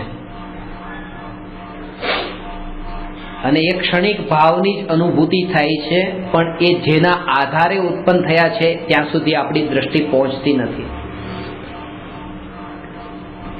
જે ઘંટી ચાલે છે એમાં બે પથ્થર છે, એક ઉપરનો પથ્થર છે, એક નીચેનો પથ્થર છે. ઉપરનો પથ્થર અસ્થિર છે, નીચેનો પથ્થર સ્થિર છે. જે સ્થૂળ બુદ્ધિવાળા જીવ છે એને પથ્થર એક જ દેખાય છે, ઉપરનો, અને એને એમ જ દેખાય છે કે પથ્થર તો અસ્થિર છે, અસ્થિર છે. પણ એને ક્યારેય એ વિચાર નથી આવતો કે આ અસ્થિરતા કોના બળ પર ટકી છે? સ્થિરતાના બળ પર. નીચે સ્થિર છે એના બળ પર આ અસ્થિરતા ટકી છે. આ ક્રોધ આવીને જતો રહ્યો, અભિમાન આવીને જતું રહ્યું. આપણને અનુભૂતિ આ પર્યાયની થાય છે. ક્યારેય એની અનુભૂતિ નથી થતી કે જેના આશ્રયે, જેના આધારે આ પર્યાયો ઉત્પન્ન થાય છે. એ આધાર દ્રવ્યનો છે, એ દ્રવ્ય નીચે ઢંકાયેલું છે. પર્યાયની આસક્તિ, પર્યાયની રુચિ જેને છૂટી હોય એને અંદરનું ધ્રુવ તત્વ. અત્યારે તો પ્રાથમિક ભૂમિકામાં તો અનુમાનથી જ નિર્ણય કરશે. અત્યારે એ ઉપરનો પથ્થર હટાવીને નીચેનો પથ્થર જોવાનો નથી. અત્યારે તો એક ઇમેજિન જ કરશે, એક વિચાર જ કરશે કે આ જે ફરે છે એ ફરતા ઉપર ન ફરી શકે, સ્થિર ઉપર જ ફરી શકે.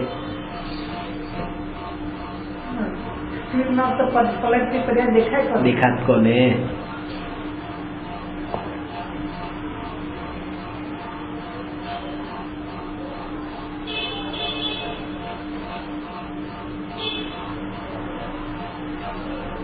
એ વાતને મહત્વ આપવાનું છોડવું કે પર્યાય. અત્યારે ક્યાં છો? મુંબઈમાં બેઠા છો, મહારાષ્ટ્રમાં બેઠા છો, ભારતમાં બેઠા છો. આવા જ્યાં સુધી વિચારો અંદરમાં છે ત્યાં સુધી આત્માની અનુભૂતિ નહીં થાય. કે આત્માની જ્યારે અનુભૂતિ થાય છે ત્યારે એને ક્યાં છે એની સાથે કોઈ મતલબ નથી, કોઈ સંબંધ નથી. આપણે આ બધા વિચારો લઈને બેઠા છીએ. અત્યારે આપણે આપણા ઘરમાં નથી, અત્યારે તો બીજાના ઘરમાં છીએ. અત્યારે તો કોઈના ઘરમાં નથી, અત્યારે તો ઓફિસમાં છીએ. અત્યારે આમના ઘરમાં નથી, બહાર છીએ, બજારમાં છીએ.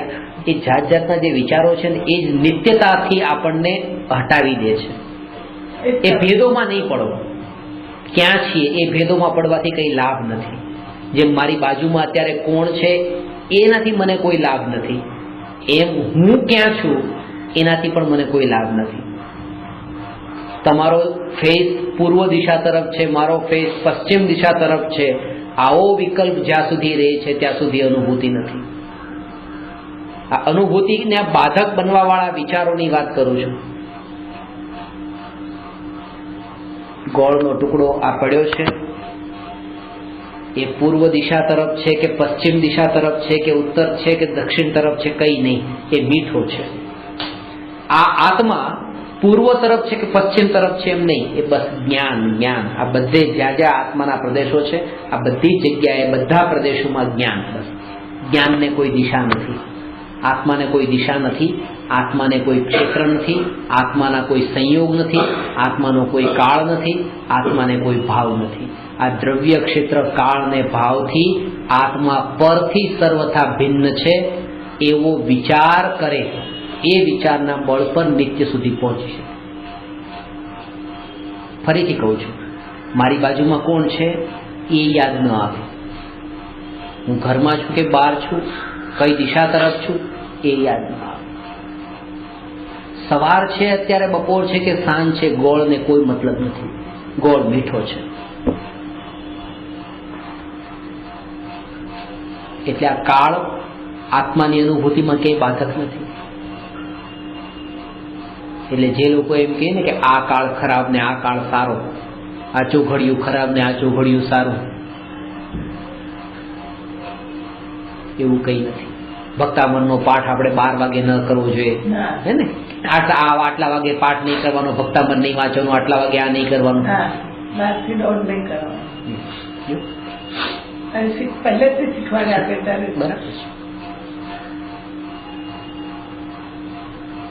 ભગવાનના કાળમાં આમ જ હતું કે ભગવાનની દિવ્ય ધ્વનિનો ટાઈમ હતો બપોરે 12 વાગ્યાનો. હું અહીંયા તમને સમજાવવા માટે આવતો અને તમારા પત્ની ઉપર વાંચતા હોય તો તમે એમ કહો કે ભાઈ આટલા દૂરથી આવે છે આપણને સમજાવવા, અત્યારે વાંચવાનું નહીં, અત્યારે તું ખાલી સાંભળી લે.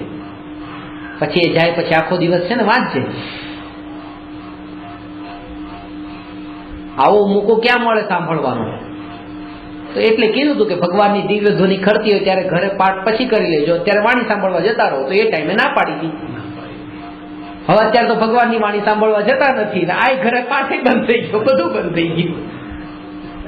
એ તો એનાથી ઊંચી જગ્યાએ જવા માટે, અને શાસ્ત્રમાં તો એ જ કીધું છે કે ભગવાનની વાણી સાંભળવા જવા માટે નહીં જવું જો તમે તમારા આત્મામાં લીન થતા હો તો શાસ્ત્ર તો એ જ વાત બતાવશે કે ઊંચી સ્થિતિમાં જતા હો તો નીચી સ્થિતિને છોડી દેવી છે. આને તો નીચીમાંથી પછી નીચામાં ગયા છોડીને. તો જેટલા પણ જીવ આમ કહે છે ને કે 12 થી 1.5 ભક્તામનનો પાઠ નહીં કરવો, એને અંતરનાદ એને પૂછજો કે એ 12 થી 1.5 એ ભક્તામનનો પાઠ નહીં કરીને શું કરતા હશે? પાપ જ કરતા હશે. કઈક ને કઈક સંસારના કામમાં ક્યાં એવા પડ્યા, ભગવંતન ગોત્રીનો ટાઈમ નહીં હોય ને, એ બધા પાપના પ્રપંચો બધા એમાં જ પડ્યા હશે. એ એનાથી નીચું કામ કરતા હશે. કઈ વાત શેના માટે કીધી હતી, બસ વાત પકડી લીધી. આ તો જ્ઞાનીઓ જ બતાવે છે ને આવું બધું. તમે એના ઉપર જ્ઞાનીનો સિમ્બોલ મારી દીધો, એ મોટી ભૂલ કરી છે. એ તમારી ભૂલ છે, ભૂલ એમની નથી. કોઈ મહારાજ સાહેબની ભૂલ નથી, તમારી ભૂલ છે. તમે મહારાજ સાહેબ માન્યા. એ તો દુનિયામાં તો જાત જાતના લોકો આવશે. અને આજે હું તમને એમ કહું કે હું પ્રાઇમ મિનિસ્ટર છું ઇન્ડિયાનો, તો એ મારી શું ભૂલ છે? તમારી ભૂલ છે, તમે મને પ્રાઇમ મિનિસ્ટર માની લ્યો તો. અને તમે કોઈને પણ જઈને કહેશો કે જો પ્રાઇમ મિનિસ્ટર અહીંયા આવ્યા છે તો લોકો મારા ઉપર નહીં હશે, તમારા ઉપર હશે. સીધી વાત છે. તમને એટલી સમજ નથી પડતી પ્રાઇમ મિનિસ્ટર કેવા હોય, કોણ હોય, શું હોય. ભ્રમ આપણો જ છે. આપણે જ આપણા અજ્ઞાની. કોઈ બીજો વ્યક્તિ જવાબદાર નથી, હું પોતે જવાબદાર છું. મારે છેતરાવવું છે એટલે હું છેતરાવું છું. મારે છેતરાવવું છે, મને મજા આવે છે આમાં. સાચું ખબર ના હોય તો જ્યાં હોય ત્યાં જાય ને, એટલે જ અને મજા આવે છે પાછી. બીજું કોઈ બતાવવાળા છે એવું નથી કે સાચું ખબર ન હોય. આજે બધાને સાચી ખબર આપીએ પણ છે ને, એ આવીને સંભળાવીએ પણ છે ને. પણ તોય તે ના, અત્યારે ઘરે મહારાજ સાહેબ આવે તો ના ના આમ હાથ જોડીને વિનય ભાવ તો હજી એ તો આવી જ જાય, એ તો કેમ ન થાય છે ને. હજી હાથ તો જોડાઈ જાય કે નહીં મારા જો ન જોડે તો કર્મ બંધન થાય પાછળ દિમાગમાં તો કરમ બંધન કરતા પણ ના બંધનનો તો ભય નથી, પણ એક વ્યક્તિ તરીકે આવકાર આપી.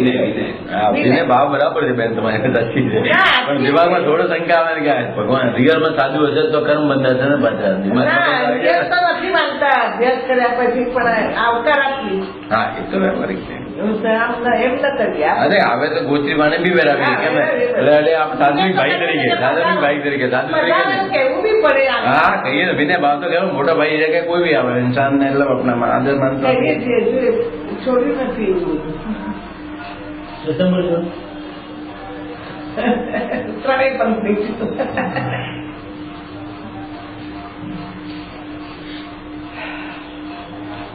દ્રવ્યના ભેદ, ક્ષેત્રના ભેદ, કાળના ભેદ આત્માને નથી. ને ભાવ, આ શ્વેતાંબર દિગંબરના ભેદ બહુ ખતરનાક છે. મને એનાથી વધારે જૈન અજૈનના ભેદ ખતરનાક લાગે. કે આ જૈન ને આ અજૈન, કારણ કે જૈન ધર્મને આપણે જૈન કોમ્યુનિટીમાં જ બાંધી દીધો. જૈન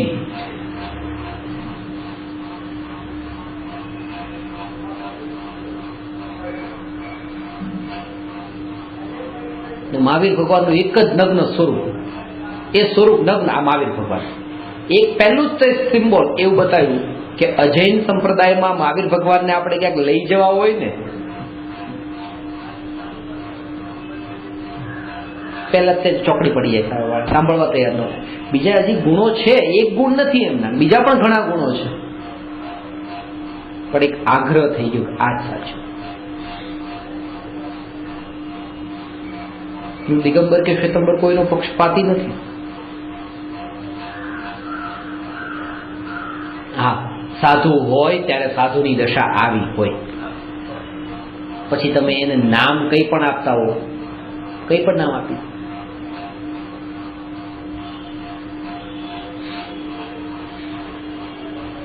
એક ભાઈ હતા, એમને મને કે દિગંબર દિગંબર દિગંબર સાચું, દિગંબર સાચું, દિગંબર સાચું.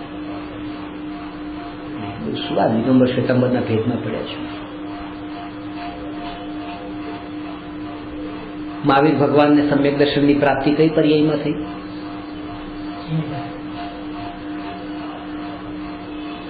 સિંહ હતા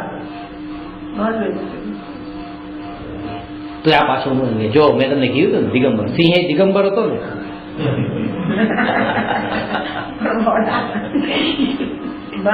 અંદર જેને તર્ક કરવા છે ને કે સિંહ દિગંબર તો હતો ને. તર્ક બરાબર કરે. આખું તર્ક છે, તર્ક નથી. જૈન ધર્મ સંપ્રદાય કે વાળો નથી. સંપ્રદાય સ્વરૂપ બતાવવાનું છે. મત છે, વસ્તુનું સ્વરૂપ મત નથી. એટલે અને મત કહેવાય શું કહેવાય? ધર્મ છે, ધર્મ. વસ્તુનું સ્વરૂપ વસ્તુ સહાવો ધમ્મો, વસ્તુનો સ્વભાવ એ છે. કેવલી પડતો ધમ્મો, વસ્તુનો સ્વભાવ. શાસ્ત્રોમાં, પુસ્તકોમાં અને એટલે જ તે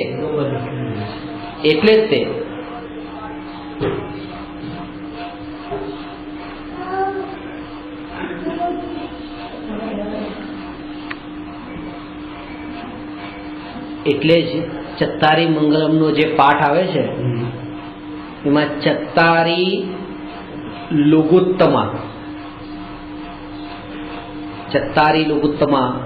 અર્હંતા લુગુત્તમા, સિદ્ધા લુગુત્તમા, સાહુ લુગુત્તમા, કેવલી પણત્તો ધમ્મો લુગુત્તમો.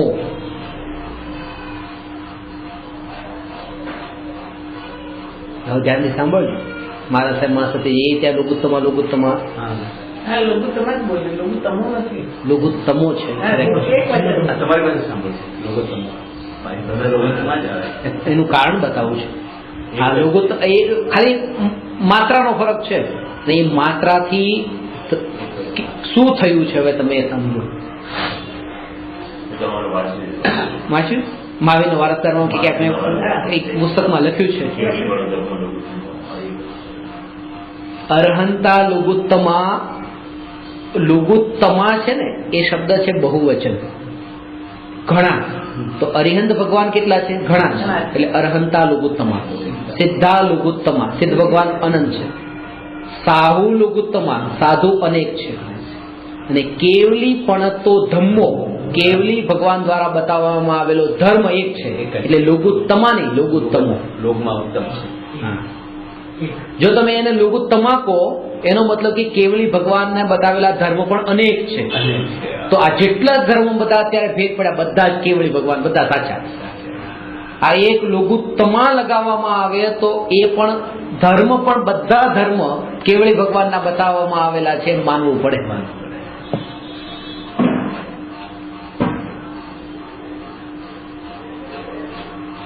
લોકમાં ઉત્તમ ધર્મ એક જ છે.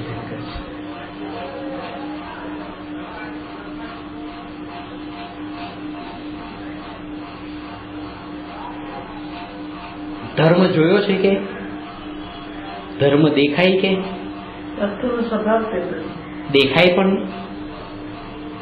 સ્વભાવ અનુભવાય. દેખાય નહીં. આ દિવાલ છે સફેદ છે તો એનો સ્વભાવ છે. પાણી ઠંડુ છે, ગોળ મીઠો છે, આ બધું આપણને કોઈ વસ્તુ આંખથી દેખાય, કોઈ આંખથી સ્પર્શાય, કોઈ જીભથી ચખાય. વસ્તુનો જે સ્વભાવ છે એ વસ્તુનો ધર્મ છે. અને વસ્તુનો જે ધર્મ છે એને જેમ છે તેમ સ્વીકારવાનું નામ ધર્મને ધારણ કર્યો એમ કહેવાય.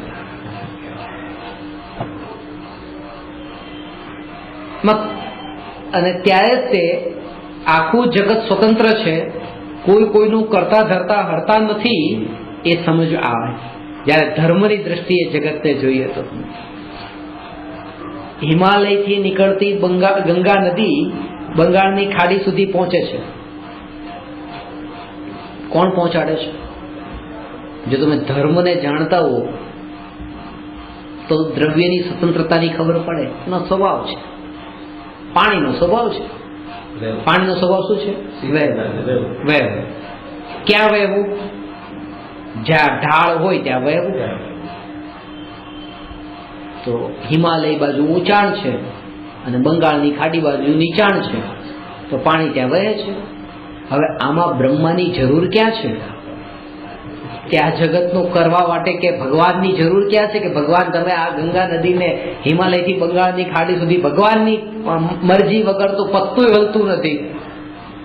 આ ગંગા નદી આખી વહી ગઈ ભગવાનની મરજી વગર. સ્વભાવ છે, પાણીનો સ્વભાવ છે. કેવો? ઉપરથી નીચે તરફ જવાનો એનો સ્વભાવ જ છે. ઉપરથી નીચે તરફ જવાનો. આગનો સ્વભાવ છે નીચેથી ઉપર તરફ જવાનો. અને પવનનો આડું જવાનું. એ તો આગે આડી જાય અને એનો સ્વભાવ નથી, એ તો પવનના કારણે આડી જાય.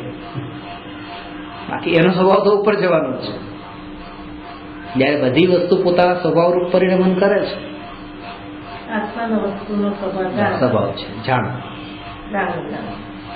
એનો સ્વભાવ, એની યોગ્યતા, એની હોનહાર, એ પરમાણુની એવી સ્થિતિ.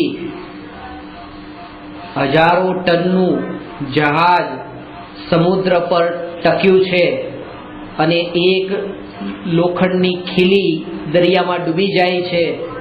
આવું કેમ? સ્વભાવ છે. ત્યાં બસ ફૂલ સ્ટોપ થઈ ગયું. ત્યાં તમારા વિચારો ઉપર વધારે જોર નહીં આપો. નાનું મગજ મોટું મગજ બચાવીને રાખો. આત્માનું ચિંતન કરવા વધારે પ્રેશર નહીં નાખતા એના ઉપર. એનો સ્વભાવ છે બસ. કારણ કે ચિંતન કરવા માટે આનું ચિંતન કરવું જરૂરી છે, એના માટે બચાવીને રાખો. એટલે ઘણા લોકો આ શબ્દોની માયાજાળમાં પડે ને ત્યારે હું કહું કે વધારે સ્ટ્રેસ નહીં આપતા પાછળ, કે બચાવો. નાનું મગજ મોટું મગજ બચાવી થઈ જાય ના જવાબ મળે તો એ થઈ જાય ને. થઈ માણસનો સ્વભાવ શું છે? એટલે જીવનો સ્વભાવ જાણો એનો સ્વભાવ છે. સ્વભાવ છે. ક્રોધ કરવો એનો સ્વભાવ નથી, એનો વિભાવ છે. જેમ પાણીનો સ્વભાવ શીતળતા છે પણ આગના સંપર્કમાં જતા એ ઉષ્ણ થાય છે, એમ આત્માનો સ્વભાવ તો જાણવું દેખવું છે, ક્રોધાદિ કરવું નથી, છતાંય તે પરદ્રવ્યમાં જોડાણ કરે છે ત્યારે એ ક્રોધાદિ રૂપે પરિણમે છે, વિભાવ રૂપે પરિણમે છે. અને જો એ પાણીને ઠંડુ કરવું હોય તો પાછું ગેસથી આગથી દૂર કરી દો. જો આત્માને ક્રોધાદિથી દૂર કરવો હોય તો પરમાં જોડાણ કરવાનું છોડી દો. પછી શું કરવું કે પછી કઈ કરવાનું નથી, પછી ઓટોમેટિક ઠંડુ થશે પાણી. કે વિભાવરૂપ પરિણમન કરવા માટે તો પરના નિમિત્તની જરૂર પડે, સ્વભાવરૂપ પરિણમન માટે કોઈની જરૂર નથી, એ નેચરલ છે. સ્વભાવમાં પુરુષાર્થ નથી. સર, પાણી સરસ અને ખાસ વાત એ છે કે પાણી પોતાનો સ્વભાવ જે છે ને શીતળતાનો એ છોડતું નથી. સરસથી આગમાં પડે તો આગ ડોલાઈ જાય, પણ એ શીતળ જ રહે. કામ તો શીતળતાનું છે. કોઈ પણ વસ્તુને વધારે લાંબો કાળ વિભાવમાં ટકાવીને ન રાખી શકાય. એ પાણીને ગરમ ને ગરમ રાખવું હોય તો શું કરવું પડે કે એને હંમેશા આગ પર રાખવું પડે. આગ પર રાખો તો પાણી જ નહીં રહે. તો અહીંયા પ્રશ્ન થાય કે વિભાવમાં કેમ? એ વિભાવ રૂપે લાંબો કાળ ન રાખી શકો તમે. એટલે જ કે આ આત્મા અનાદિકાળથી ભટકી ચૂક્યો, હવે વધારે કાળ નહીં રહી શકે. હવે એને બસ સ્વભાવમાં જવાનો કાળ પાક્યો છે. આ સાચું છે.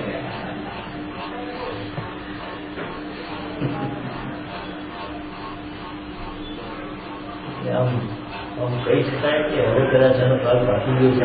પાકી ગયો છે તમારો કાળ. ચોક્કસ શંકા કરો જ નહીં. એટલે ઇન્ટરેસ્ટ છે ને આવો છે સાંભળવાનું, તો ના આવે. વિતર ભાગી જાવ, અહીંયા બંધ પૂર્વે ભવમાં ગયા નહીં હોય એ સાંભળવા. પૂર્વ ભવમાં ગયા હતા સાંભળવા. પૂર્વ ભવમાં ગયા હતા સાંભળવા.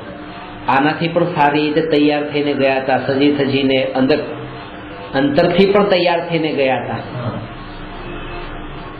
પણ એ જે ભૂલ કરી હતી એ ભૂલ શું હતી એ વાત અત્યારે સાંભળવા મળે છે. એટલે પૂર્વ ભવમાં જે કંઈ પણ સાંભળવા મળ્યું હતું એ કંઈક બાળકે કરેલી ભૂલ હતી અને તમે હવે મોટા થઈ ગયા.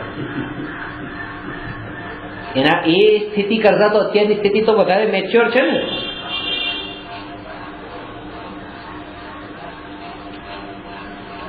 એટલે હવે વધારે મેચ્યોરિટી સાથે તમે આ કરશો, જે કંઈ કરશો એ. ત્યારે એટલી મેચ્યોરિટી નથી. હવે એનો પણ અનુભવ કરીને હવે કરો છો. આવું ક્યારેય કર્યું નથી. કેવી રીતે કર્યું હોય? કારણ કે આ તો નવું છે ને. પેલું કર્યું હતું એ ખાલી કર્યું હતું, એ કર્યું હતું. પણ અત્યારે કરો છો, આ કરો છો એના એક્સપિરિયન્સને લઈને કરો છો. એટલે હવે એવી ભૂલ નહીં થવા દો જેવી ભૂલ પેલા કરી હતી અને જેમાં અટકી ગયા હતા. કેવડી આદત રહી ગઈ તો આત્માની વાત સાંભળી પણ એને પચી નહીં. આ વાત તમને પચે તો કલ્યાણ થાય. અપચો ન થવો જોઈએ. અપચો 3 પ્રકારનો છે. વોમિટિંગ થઈ જાય તો અપચો થયો, કબજિયાત થઈ જાય તોય અપચો થયો, અને ઝાડા થઈ જાય તોય અપચો થયો. અપચો 3 પ્રકારથી થાય. એમ કહેવાય કે પચ્યું નહીં. આ 3 પ્રકારથી. તો એ રીતે 3 પ્રકારનો અપચો અધ્યાત્મમાં હોય. કે મેં તમને કોઈ આત્માની વાત બતાવી, તમે તરત જ કાનમાં પડી, અરે આવું થોડું આત્મા હોય, હું પરમાત્મા, હું ક્યાંથી પરમાત્મા, આવું ન હોય. તરત જ વોમિટિંગ અંદર ગઈ, તરત જ બહાર નીકળી ગઈ. આ અપચો, પછી નહીં. અને બીજી સાંભળી લીધી, થઈ ગયા પંડિત, બધું અંદર પડ્યું છે, કઈ કામમાં આવતું નથી, એ કબજિયાત થઈ ગયો છે. પંડિત એટલે કબજિયાત. બધા શ્લોક, બધી ગાથાઓ, બધા લાઈન સાથે, પાના નંબર સાથે બધું અંદર ભરેલું છે. કઈ પ્રેક્ટિકલમાં કઈ નહીં, કામમાં નથી આવતું. એ કબજિયાત નામનો અપચો છે. અને ત્રીજું ઝાડા. અત્યારે તો સાંભળી લીધું, અહીંયા ક્યાં આનાકાની કરવી. 1-2 દિવસ સુધી આના વિચાર પણ રહ્યા, પાછું બધું છોડી દીધું, ભૂલાઈ ગયું. થોડો ટાઈમ તો રહ્યું. આની સ્થિતિ થોડીક બરાબર હોય છે, કારણ કે કમસે કમ થોડો ટાઈમ તો અંદર તો રહ્યું, પણ પછી એ પણ નીકળી ગયું કામમાં. જેને આ 3 પ્રકારનો અપચો છૂટે અને આ અધ્યાત્મની વાત પચે, એનું કલ્યાણ થાય. તો એની દવા બતાવો. એની દવાઓ તમને આવતીકાલે બતાવીશ. સાધનાની વિધિ, પચવાની વિધિ કાલે આપીશ. પાછા થઈને આવો પછી. નમો અરહંતાણમ નમો સિદ્ધાણમ નમો આયરિયાણમ નમો ઉવજ્જાયાણમ નમો લોય સૌપસામ